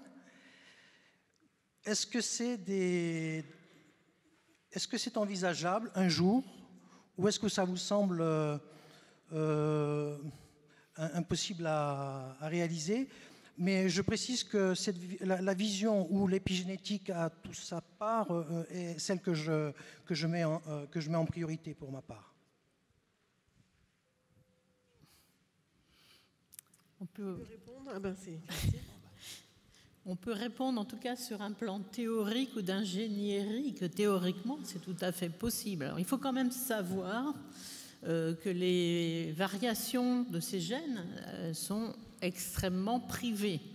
On découvre très régulièrement de nouvelles variations dont on ne sait pas toujours d'ailleurs à quoi elles servent, puisque je suis régulièrement confrontée avec mes collègues, que ce soit oncologues, gynécologues, chirurgiens, quand on rend un résultat avec cette notion de variant de signification inconnue, c'est tous les jours qu'on va découvrir une nouvelle variation de signification inconnue. C'est ce qui fait d'ailleurs la richesse de l'être humain. L'ADN, c'est pas quelque chose... L'ADN de chaque individu, c'est quand même relativement proche, mais on a une extrême variété aussi. Et ça, c'est pas nécessairement ethnique ou populationnel. Il y a des variétés, il y a des variations même au sein d'une même famille. Donc, ça voudrait dire qu'il faudrait faire une adaptation pour chaque individu. Alors après, les conséquences de ces corrections, pour l'instant, j'avoue qu'on est encore au stade de l'apprenti sorcier.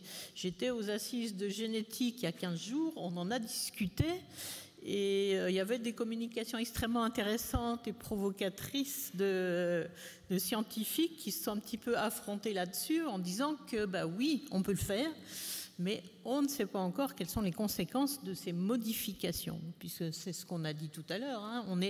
Le gène, la variation, c'est une chose, mais il y a aussi un environnement. Et c'est quelque chose qui n'est pas maîtrisé à l'heure actuelle. Pardon. Oui, il y a un chercheur chinois qui vient d'être mis en prison par son gouvernement.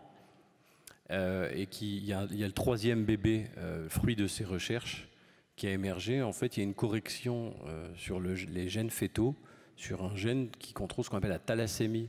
C'est une sorte d'anémie. Et en fait, pour ceux qui ne connaissent pas bien les manipulations des gènes, c'est le sujet.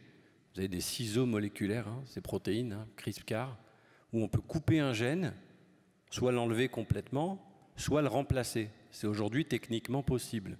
Et c'est vrai que ça anime beaucoup les congrès médicaux. Si vous avez un seul gène que vous avez identifié qui est problématique, pourquoi pas le changer ou le remplacer? Alors quand il y en a 10 000, c'est un peu plus compliqué. Mais quand il y en a un sur ces maladies-là, c'est intéressant.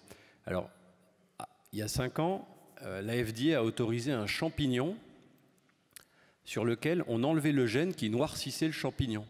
Donc il restait 3 semaines en plus sans noircir, et sur le plan économique, il y avait une vraie rentabilité de la production. Donc ça a fait des débats éthiques absolument incroyables. Il y a aussi en Afrique un pays qui a décidé d'éradiquer certaines espèces d'animaux sauvages. On peut aussi imaginer, pourquoi pas, que l'anophèle, qu'on éradiquer le paludisme. Si on transfecte, si on change le gène qui donne la virulence à ce qui est injecté. Donc en fait, il y a du bon et il y a du mauvais. Et c'est comme à chaque fois quand il y a des manipulations, même sur l'homme. Si vous dites on va faire un homme augmenté, tout le monde va crier au loup. Si vous dites on va faire un homme réparé, tout le monde va dire alors la science au bénéfice de l'homme. Donc c'est pour ça qu'il y a une bioéthique aujourd'hui, parce qu'avec ces outils nouveaux, on va avoir besoin de régulation. Alors passer tout de suite sur l'homme, c'est un peu complexe, on est d'accord, et c'est parce qu'il a été tout seul au tout début qu'il a été mis en prison. Mais effectivement, la porte est ouverte. Parce qu'il y avait un moratoire mondial sur cette question, qu'il n'a pas du tout suivi. Mais quand on dit que le sida a été guéri 2 fois aussi, c'est ce qu'il faut savoir, c'est qu'il y a aujourd'hui 1% de la population qui a un gène qui s'appelle CXCR5 qui nous donne la résistance au virus du sida. C'est-à-dire, vous pouvez faire ce que vous voulez, vous n'aurez pas le virus du sida. Donc c'est 1% de la population, et le gène peut-être contrôle aussi pour l'intelligence. C'est ce qu'on est en train de se dire. Et donc il y avait un homme qui avait le sida, le premier patient, M. Brown, et en fait il a eu aussi une leucémie myéloïde. Voilà. Et alors qu'est-ce qu'on a fait? On lui a fait une chimiothérapie très intense, ce qu'on appelle l'intensification thérapeutique, pour mettre sa moelle à plat.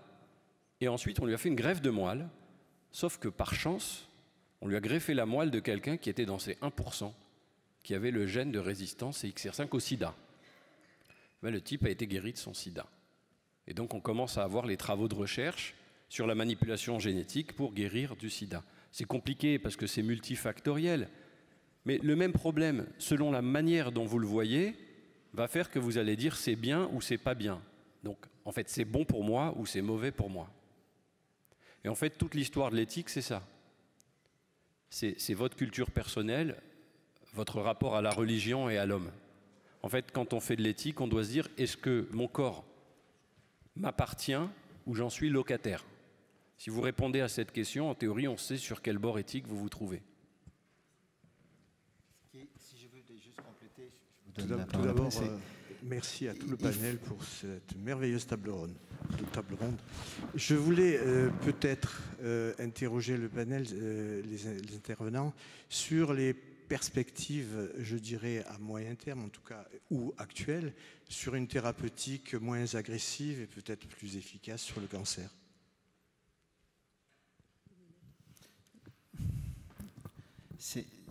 Alors ça va nous rejoindre au sujet suivant. On retombe un peu dans la génétique, c'est-à-dire que maintenant qu'on a identifié les anomalies, on sait cibler pour certains cancers les anomalies et construire les médicaments. Et les médicaments, aujourd'hui, la technologie a fait des progrès colossaux. Pendant longtemps, on s'est appuyé sur de la chimie, on avait des médicaments chimiques. Maintenant, on l'a évoqué, on a des médicaments qui vont être construits pour complètement cibler une petite protéine dans la cellule. Donc la chimie est très forte parce qu'elle peut nous cibler, mais les plus gros progrès sont faits avec la biotechnologie, et ça nous ramène exactement au sujet d'avant, la manipulation du génome, parce que beaucoup de médicaments, des médicaments qui sont emblématiques dans le cancer du sein, comme le trastuzumab, ou qui sont emblématiques dans les médias, comme vous savez les EPO, les érythropoïétines que prennent les cyclistes pour gagner le Tour de France. Enfin, ils ne le prennent plus, mais ils en ont pris à une époque, visiblement. Je ne sais pas s'ils en prennent encore, mais régulièrement, on en trouve qui y goûtent. Ce sont des médicaments qui sont de la biotechnologie parce que on connaît le code, ce sont des protéines, ce sont des énormes molécules. Un anticorps, c'est 150 000 daltons. L'aspirine, ça doit être 40 daltons, pour vous donner la taille. On n'est plus du tout dans la même taille. Chimiquement, on n'arriverait pas à faire des molécules comme ça. Alors, comment on fait? On prend des cellules que l'on contrôle, on prend le code génétique et on va le mettre dans la cellule, et puis on va lui mettre plusieurs fois la copie du code pour qu'elle en produise beaucoup, et puis on va lui mettre devant certains promoteurs pour bien stimuler, et la cellule va nous fabriquer le médicament. Et donc aujourd'hui, la technique génétique qui se fait en routine, on a des usines entières qui fabriquent ces médicaments basés là-dessus, nous permet intellectuellement d'être très satisfait en se disant on a identifié les anomalies, on va pouvoir fabriquer pour contrer ces anomalies, et la biotechnologie nous permet de le faire. Et puis de l'autre côté, on a une autre voie qui nous dit attention, prudence, parce que vous faites de tels progrès technologiques que le pas suivant, c'est d'aller faire les corrections directement sur les cellules de l'être vivant ou de l'être humain. Et là, quand on parle de réparer, Alain le disait très bien, tout le monde dit bravo, mais entre réparer et améliorer, c'est très, très fragile. Et c'est là où, dans notre pays, je crois qu'il faut des fois se le rappeler, être fier d'être français, parce que quand on a décrypté le génome humain, beaucoup de prédateurs intéressés financièrement se sont précipités pour mettre des brevets partout. Et il a fallu qu'il y ait la voix de la France forte, la voix du président français qui est mort récemment, qui bloque et qui est une résolution de l'ONU à la demande de la France, disant que le génome humain ne pouvait pas faire l'objet de brevets ou de patentes, que c'était le patrimoine de l'humanité qu'on devait tous préserver et qu'il n'y avait peut-être rien de plus essentiel à la vie.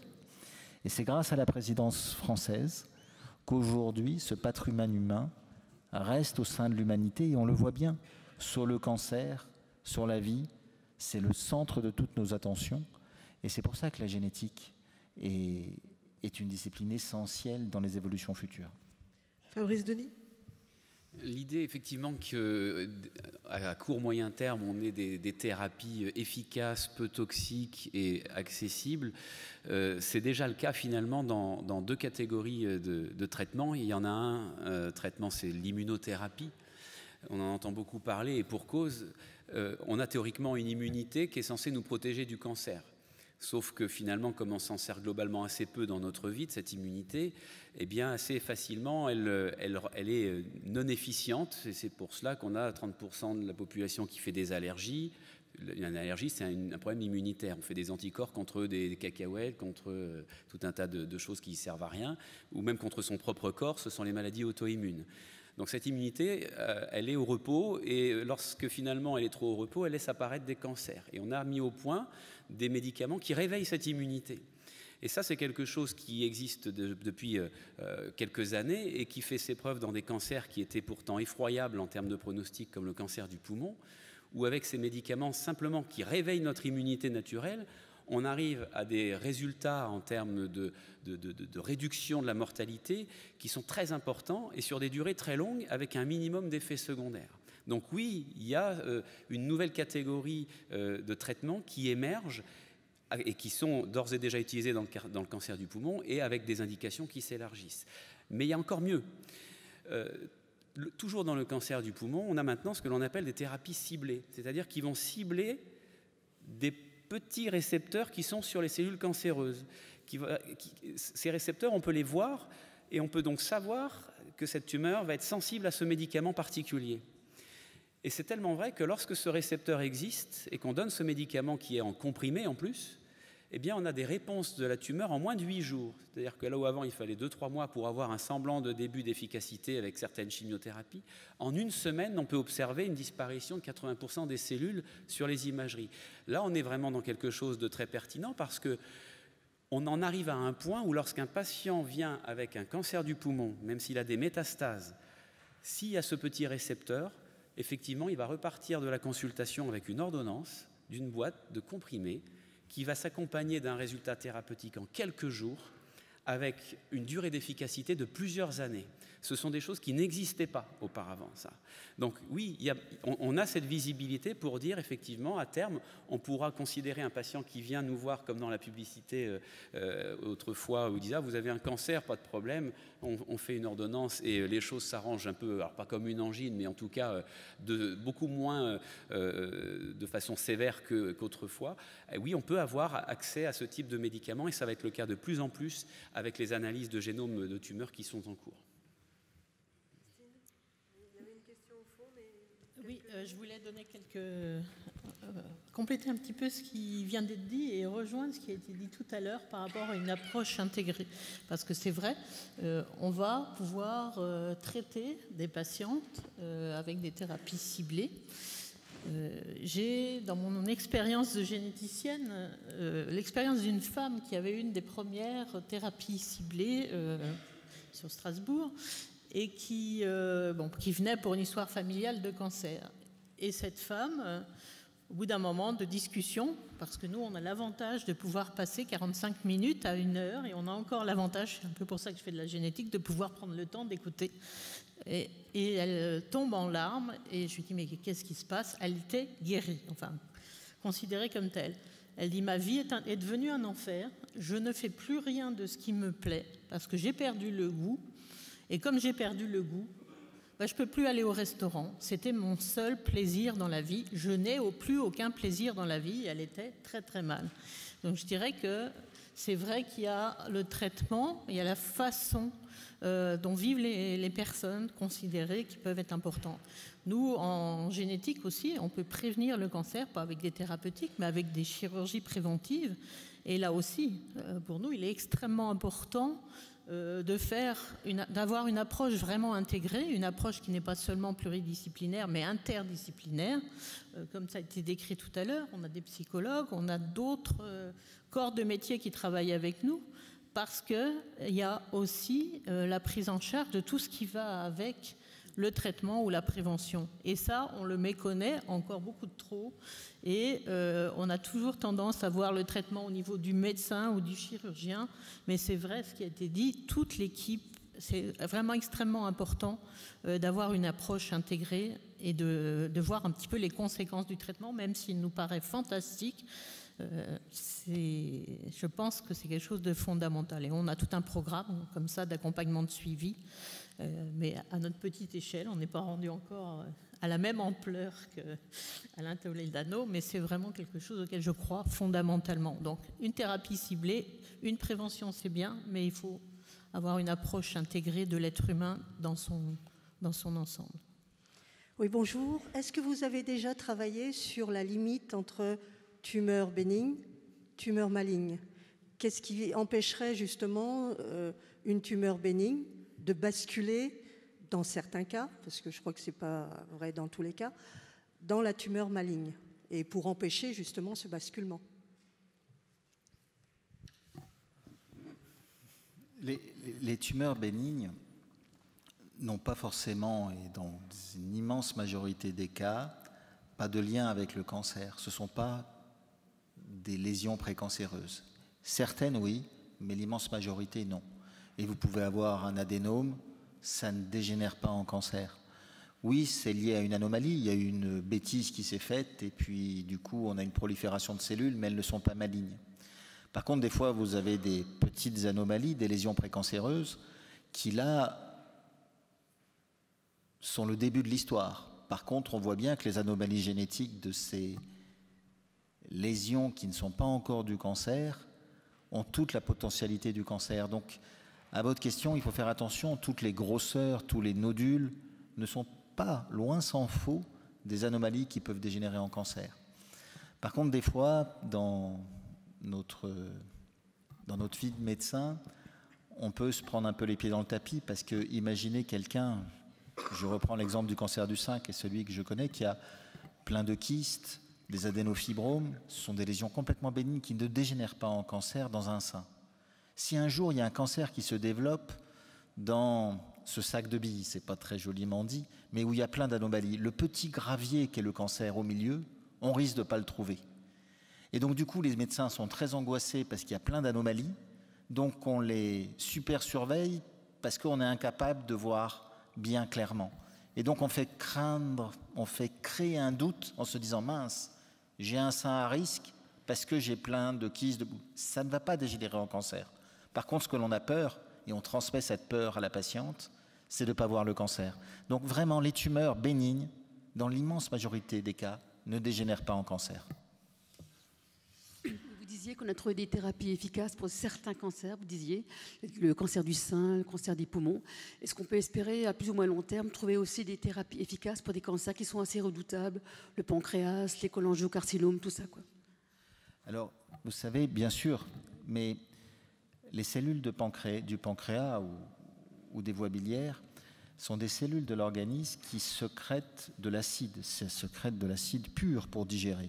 C'est des bêtes de combat, ces cellules-là.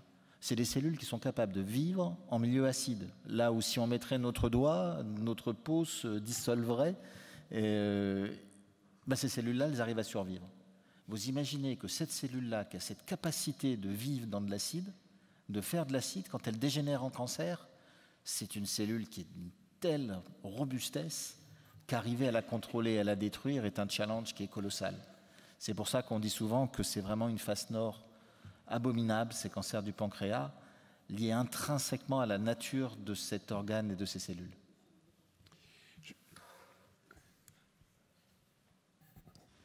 Oui, bonjour. J'ai beaucoup aimé votre exposé, Monsieur Toledano, ce qui me conduit à vous poser une question.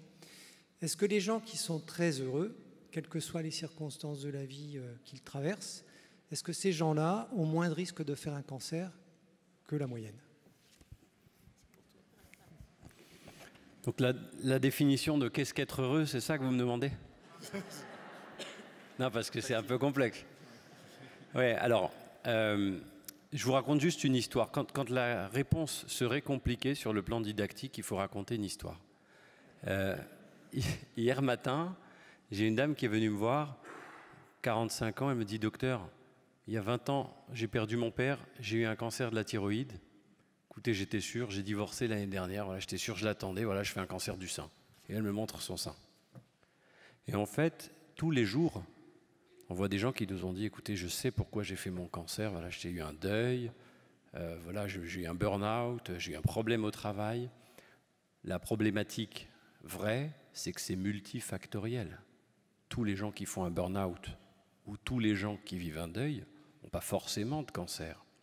Mais c'est un cofacteur. On peut imaginer, quand on a ce qu'on a vu, hein, la cellule, elle vit dans un monde équilibré. Puis dès qu'il y a une erreur de reproduction, il y a une anarchie et puis c'est un cancer. On peut imaginer qu'il y a une relation entre les désordres de vie et la dépression et la baisse de bonheur.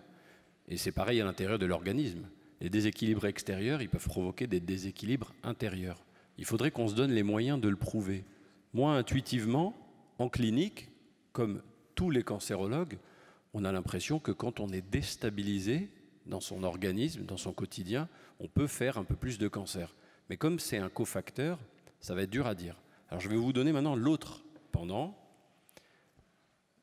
J'ai une conviction clinique, il faut qu'on puisse la démontrer, que les gens résilients qui se battent, qui sont supposés être un peu plus heureux que ceux qui sont en dépression post-traumatisme, post-cancer, ils vont aller mieux, ils vont être en meilleure santé, ils vont vivre mieux. Après, il faudrait faire de la statistique dessus. Mais on a l'impression qu'il y a des gens qui ont une résilience plus importante que d'autres.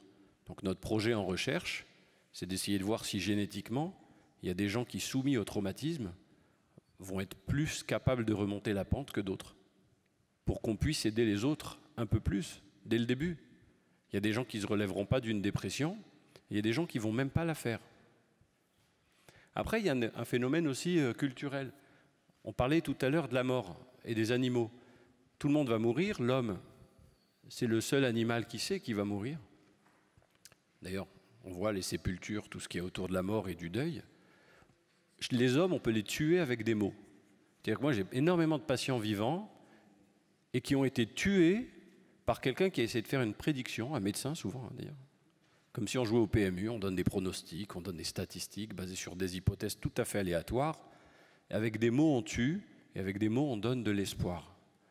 Donc il faudrait qu'on enseigne finalement que vivre heureux, c'est mieux que de vivre triste pour la santé. Ça vous va ça ? Alain, moi j'ai une question à te poser qui est plutôt du domaine de l'allocation des moyens qu'on délivre en santé.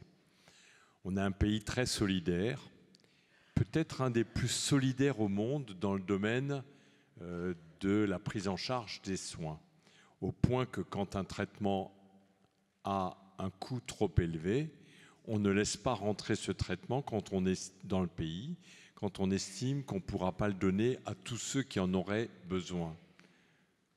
C'est un choix, on peut le discuter, mais ça a lieu. Je reviens sur ton exemple de la grand-mère très aimée de tous, parce qu'elle fait des gâteaux, et qui a nécessité à 88 ans, 30 pour soigner son cancer du sein, et tu dis fort justement, et pourquoi on n'a pas mis 1 pour les soins de suite qui sont extrêmement importants et qui ont permis de faire que cette femme ne soit pas morte guérie. La question est la suivante. Oui, tout le monde, quand tu présentes les choses comme ça, dit bien sûr qu'il faut payer 31 pour la mamie. Ce serait idiot d'avoir payé 30 et de ne pas payer le 1 qui reste. Mais dans le domaine du cancer, il y a des molécules qui nous viennent d'un peu partout, dont tu connais fort bien leur coût. Et leur coût va grandissant, surtout que les laboratoires qui les fabriquent ne se fondent pas pour le coût sur ce que ça leur a coûté, mais sur la solvabilité du pays et de notre pays. Et donc, quand elles peuvent demander 100 000 € ou 200 000 € pour un coût, ces laboratoires ne se gênent pas pour le faire. Alors, ma question est la suivante. Est-ce que tu penses que notre pays dans la logique du 30 versus 1, renoncerait, parce que augmenter l'enveloppe sur les soins, tu sais comme moi qu'on ne le fera pas, renoncerait un peu plus au coût des chimiothérapies et des traitements du cancer pour un peu plus de confort après. En gros, est-ce que tu es favorable à ce qu'on diminue un peu le 30 pour augmenter un peu le 1, ou est-ce que tu penses qu'il faut faire les deux à la fois, auquel cas, je te le dis tout net, ça n'aura pas lieu? Alors, je vais donc mettre ma casquette d'économiste, si tu veux bien. Donc le PIB de la France, c'est 2500 milliards d'euros. La santé, c'est 250 milliards d'euros, à peu près 10%. On est à 15% aux États-Unis, à 7% dans les pays africains. Le cancer, c'est un tiers des décès, mais c'est que 10% du budget. C'est-à-dire qu'on alloue à l'asthme et à l'insuffisance rénale beaucoup plus d'argent qu'au cancer. Peut-être à cause de la cancérophobie de nos financiers, ça on en parlera. Donc le cancer, c'est 30 milliards d'euros. Il y a 15 milliards de coûts directs et il y a 15 milliards de coûts indirects. Le transport, ambulance, etc., c'est 4 milliards. Les médicaments, c'est moins que ça. Ce qui se passe aujourd'hui, c'est que c'est plus cher de ne pas traiter un cancer que de traiter un cancer. Il se passe aussi un grand mouvement, c'est non, on a culpabilisé les médecins et les industries alors qu'ils sont pourvoyeurs de valeurs humaines et même de valeurs financières, et on va y revenir. Donc moi je suis absolument contre la culpabilisation du médecin et du prescripteur, et tout le monde mérite d'être soigné. C'est d'ailleurs ce que j'ai dit à un des collègues, qui avait une dame de 85 ans qui avait une serrure pour laquelle on avait une clé, c'est-à-dire une thérapie ciblée sur un cancer du poumon. Il n'a pas donné la boîte. Il a dit « Ah non, elle est trop vieille ». Je lui ai dit « Mais tu n'es pas gestionnaire du budget social de la France, toi ».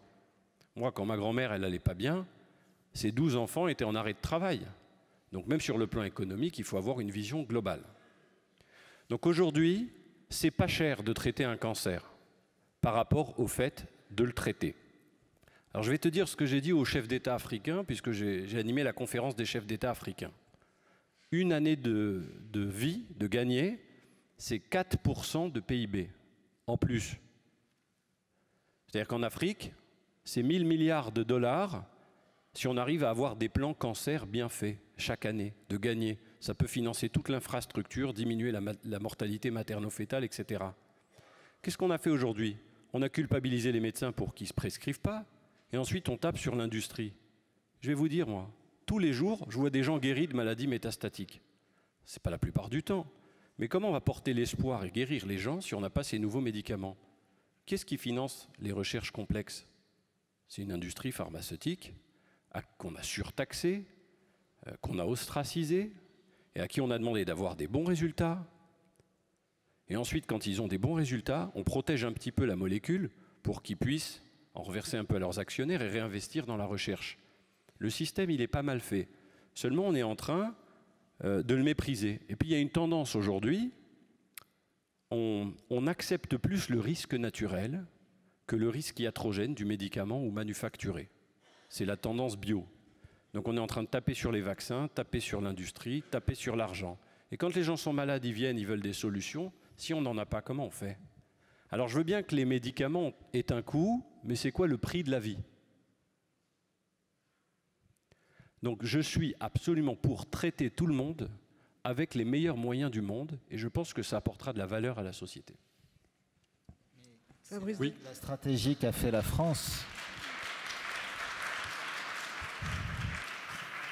c'est la stratégie qu'a fait la France, mais malheureusement, on est dans un pays où on a cette bienveillance, mais on est rare, parce que si vous regardez des médicaments comme le trastuzumab, qui sont des médicaments qui sont révolutionnaires dans le cancer du sein, dans des sous-catégories de cancer du sein, avaient un certain coût. On a réussi à les réduire en améliorant les efforts de production, mais ces médicaments, c'est un des rares anticancéreux qui soit sur la liste des médicaments de l'OMS. Vous savez, l'OMS, ils ont fait une liste où ils ont dit, voilà, c'est tous les médicaments qu'un gouvernement qui prend soin de sa population doit être capable d'offrir. Vaccin contre le tétanos, et là-dedans, il y a l'herceptine, ce trastuzumab. Et bien ce médicament en Europe, et je parle que de l'Europe, sur les 27 pays de la communauté européenne, il n'y en a que 12 qui l'offrent à toutes les femmes qui présentent une tumeur HER2. Dire moins de la moitié. En Pologne, ils décident qu'au-delà de 55 ans, ils ne font pas. Le pays voisin, c'est les 6 premiers mois de l'année. Chacun a ses stratégies. Donc, oui, je suis d'accord. Le médicament a un coût, mais la vie a un coût colossal et on a une vraie réflexion sur les coûts parce que malheureusement, dans le coût des choses, il y a des choses qui sont très artificielles, qui sont liées à des calculs financiers au niveau mondial ou par des grandes puissances très riches et qui finalement coûtent à l'humanité sur la planète très cher en termes de vie perdue. Et on a un véritable effort sur le coût du médicament qu'il faut faire.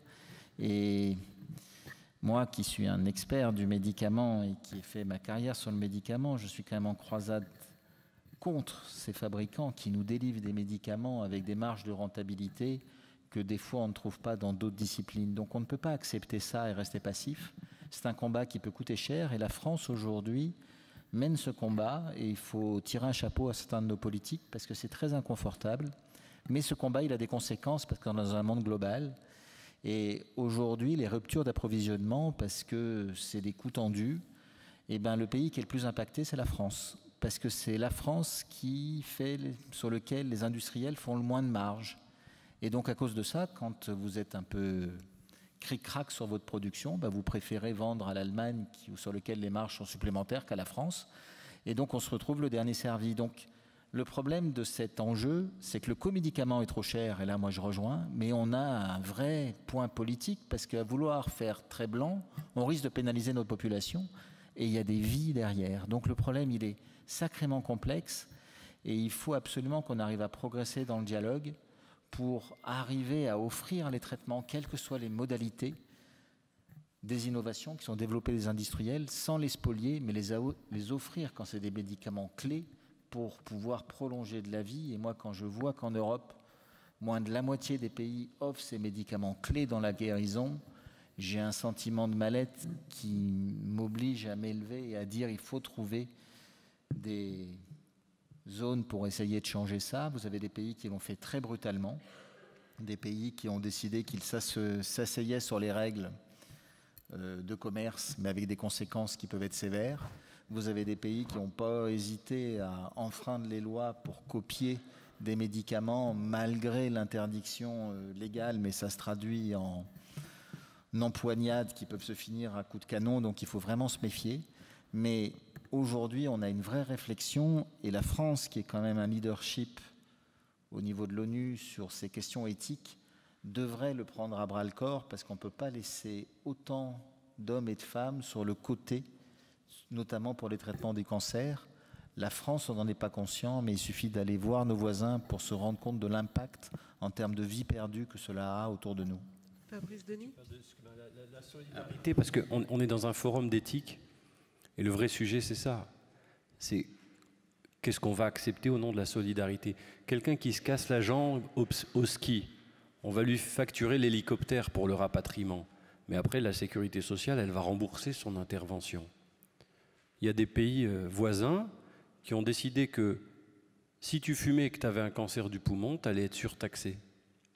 Ou bien à l'inverse, si tu avais un abonnement à la salle de sport et que tu allais au sport, tu paierais moins cher ta police d'assurance. Donc il y a une économie de la santé à rediscuter. Mais il y a des principes. La question, c'est qu'on est sur un principe solidaire ou pas. Là, on a vécu la retraite à Paris, en tout cas plus qu'ailleurs peut-être, par répartition et par capitalisation. Le principe de la solidarité, il est important aujourd'hui. C'est-à-dire que dans quelle éthique vous vous positionnez? Est-ce que vous tournez autour de vous-même, mon travail, ma jouissance, mon argent, ma reconnaissance? Ou est-ce que vous êtes, et on en discute ensemble, dans l'éthique d'autrui? Et on aime bien, toi et moi, Emmanuel Lévinas. On a un devoir vis-à-vis de l'autre. Et on a un devoir vis-à-vis de l'autre fragile. Et c'est comme ça qu'on a inscrit notre action médicale. On va faire des erreurs et ça va avoir un coût. Et bien, c'est le prix de l'apprentissage. C'est évident qu'il faut réformer nos systèmes économiques. On n'est plus en train de rembourser de l'aspirine. Mais je vais vous raconter une autre histoire. J'ai une dame la semaine dernière qui a annulé une séance d'immunothérapie parce qu'elle avait squatch. et on a mis 5 000 € à la poubelle. Donc nous, on fait une réunion de travail, la direction nous tape sur les doigts, je dois remplir un rapport comme ça, comme si j'avais une matinée à faire, mais elle ne sait pas ce que ça coûte, et elle avait squash, la pauvre. Elle n'a pas été au squash pendant les grèves. Mais est-ce que c'est pour autant que cette femme est détestable? Non. Et mon travail, c'est de la traiter de la même façon. Donc il y a certainement des mesures à prendre. C'est pas génial d'être un système solidaire où personne n'a forcément la valeur des choses, mais en même temps, on ne peut pas tuer les gens les plus fragiles. Donc, Fabrice Denis? L'avantage, si on peut dire, des traitements innovants, efficaces et moins toxiques, qui sont hélas l'exception, c'est qu'ils remettent aussi beaucoup de malades au travail, ce qui n'existait pas forcément auparavant. Ça, c'est quelque chose qui, sur le plan économique, est important parce que quelqu'un qui peut reprendre son activité professionnelle va finalement, d'une certaine façon, contribuer activement au paiement de ces traitements.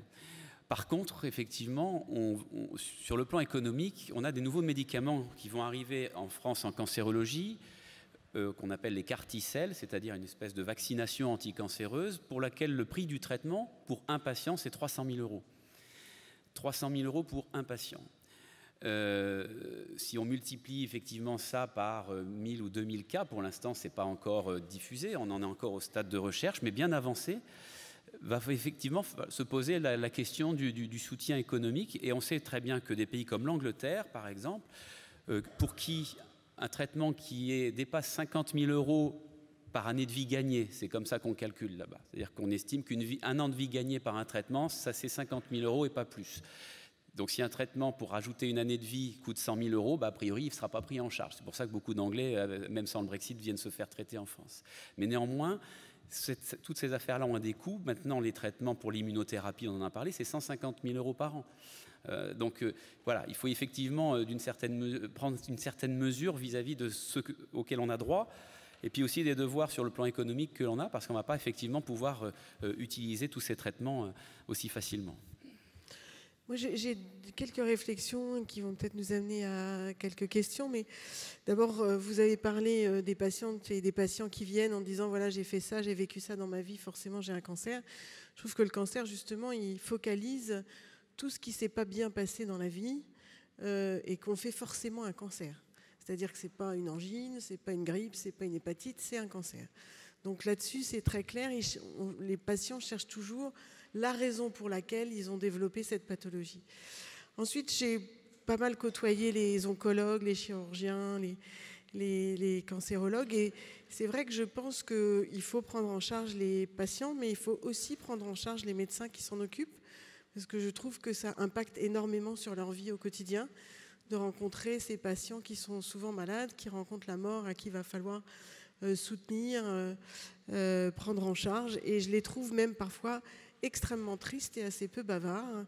Donc je voulais savoir ce que vous en pensiez. Et pour terminer de cette réflexion, la prise en charge des patients après le cancer, qui sont souvent très soutenus, très aidés, qui voient les médecins de multiples fois, pour de multiples raisons. Et puis au moment où on leur dit, ben voilà, c'est fini, ça y est, le traitement est fait, vous êtes en rémission, il n'y a plus rien. Et c'est là souvent que la dépression arrive, le sentiment de malaise arrive. Donc je pense que vous prenez en charge ce type de patient. Mais est-ce que ça pourrait être véritablement, je dirais, mis sur le territoire français de façon très, très, très complète, parce que ça concerne tous ces patients? Ce que vous décrivez est très connu. Quand on fait un traitement, on le prévient toujours les patientes ou les patients.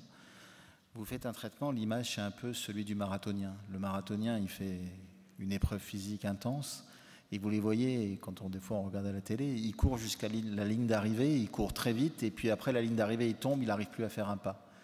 C'est dans la nature humaine. Vous affrontez une chimio, vous vous battez pour la chimio, et quand la chimio s'arrête, en ce moment-là, beaucoup de barrières s'effondrent. On appelle même ça des fois le chimio blues dans notre monde.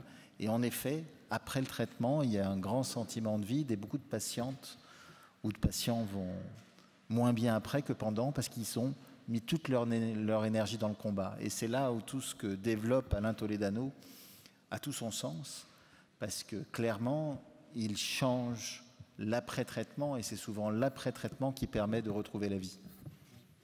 Oui, mais tu as raison, Xavier. En fait, l'après-cancer commence dès le jour du diagnostic.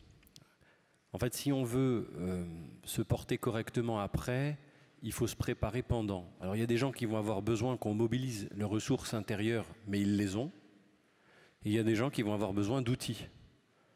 Des outils simples, la cohérence cardiaque, la respiration, le MDR pour les traumatismes, d'accord ?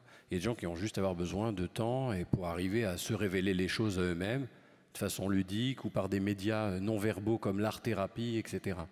Donc en fait, l'accompagnement de l'après-cancer est fondamental. Il faut remercier notre ministre de la Santé, Madame Buzyn, qui a fait voter une loi sur les forfaits d'accompagnement post-cancer. Ça va mettre un petit peu de temps, mais on peut espérer que la solidarité nationale et les assurances puissent à un moment prendre le pas.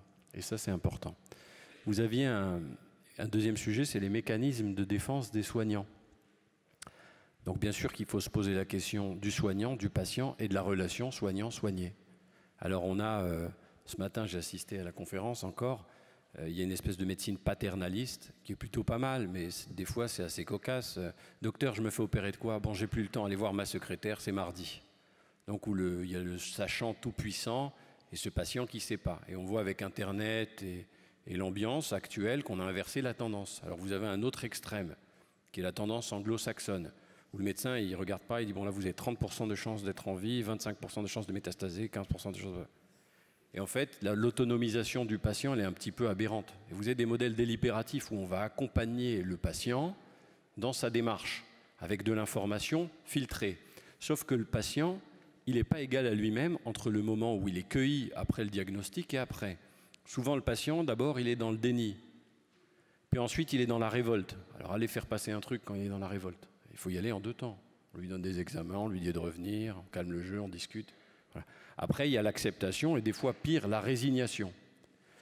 Ensuite, effectivement, il y a le soignant. C'est sûr que si tu es en compétition à l'hôpital parce que ça fait 15 ans que tu attends ton poste et l'autre, il t'est passé devant et tu t'es disputé, tu n'as pas les moyens, tu as une secrétaire pour 8 médecins, tu n'en peux plus et ta femme t'a quitté, tu arrives à la consultation, tu es triste.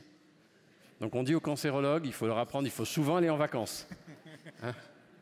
Voilà. Non, mais ce qui est important, effectivement, c'est d'arriver à construire une relation humaine et inscrire une relation médicale dans une relation humaine. On n'est pas sur la relation du celui qui sait, celui qui ne sait pas. D'abord, la connaissance, elle est partagée, et on a besoin des deux dans une relation, mais on aura des mécanismes de défense. Et donc, ce qui vient là, mon dernier élément, la nécessité de supervision des soignants. C'est-à-dire qu'aujourd'hui, l'or et la valeur, c'est le patient. Et on doit tourner autour de lui, pas autour de ses cellules. Donc si c'est dangereux de laisser des gens fatigués ou pas éduqués en face des patients, il faut créer de la supervision, de la formation continue pour que les soignants sachent se tenir devant des patients qui sont fragiles.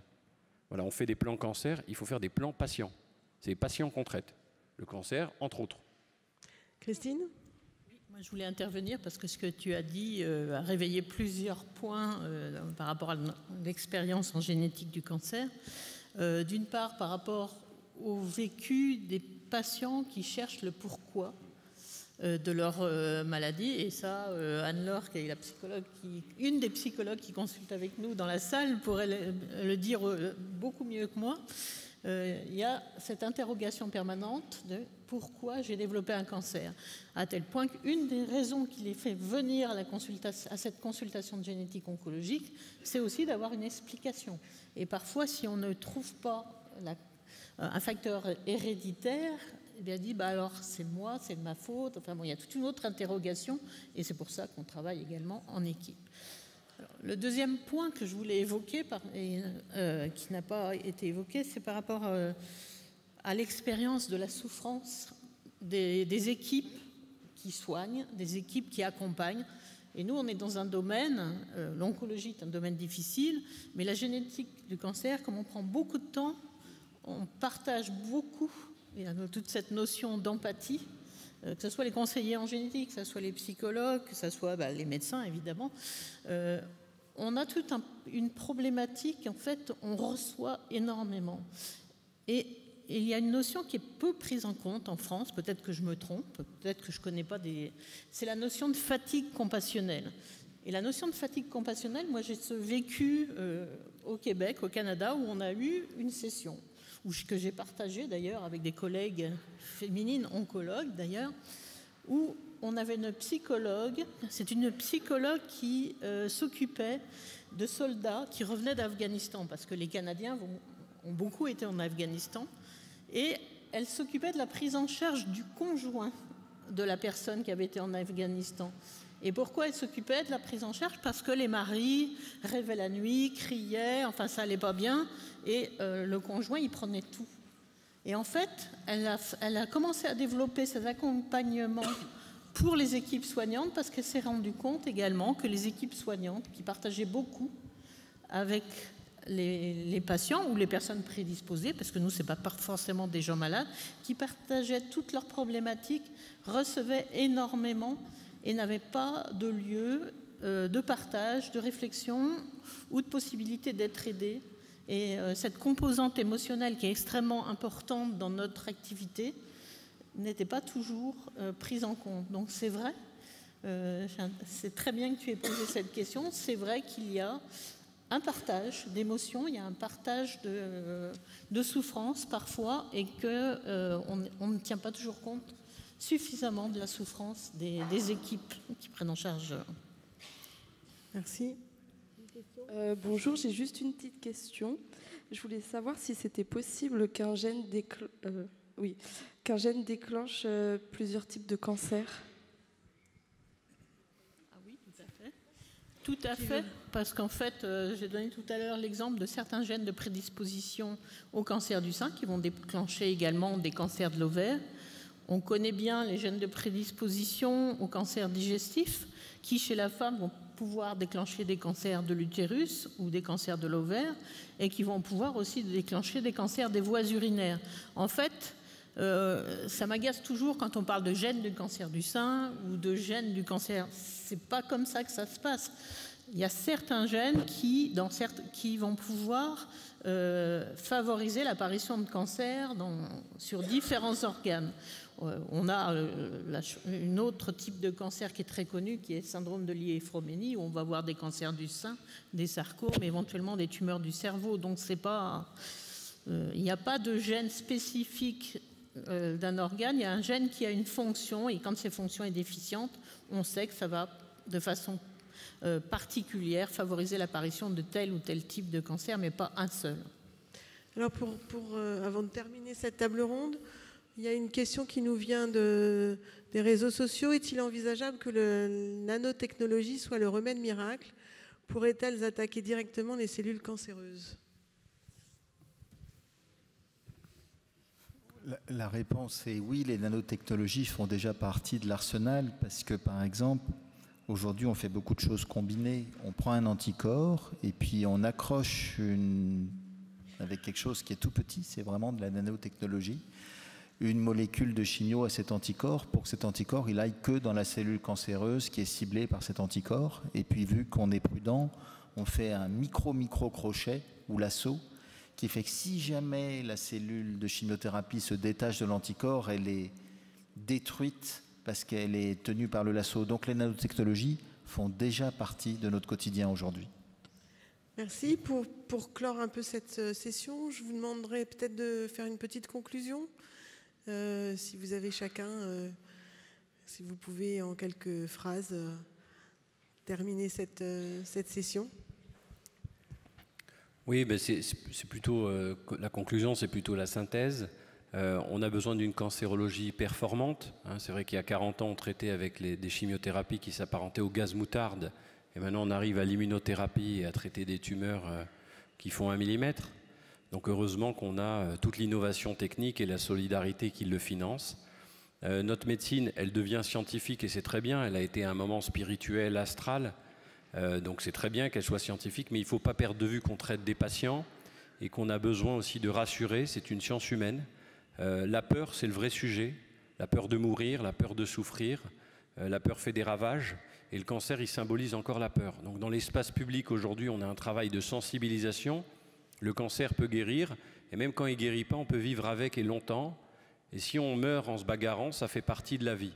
Et ce qui est important aujourd'hui, c'est d'humaniser notre système de soins pas forcément dépenser plus, dépenser mieux, et qu'il y ait une prise de conscience du besoin d'inclure tout le monde.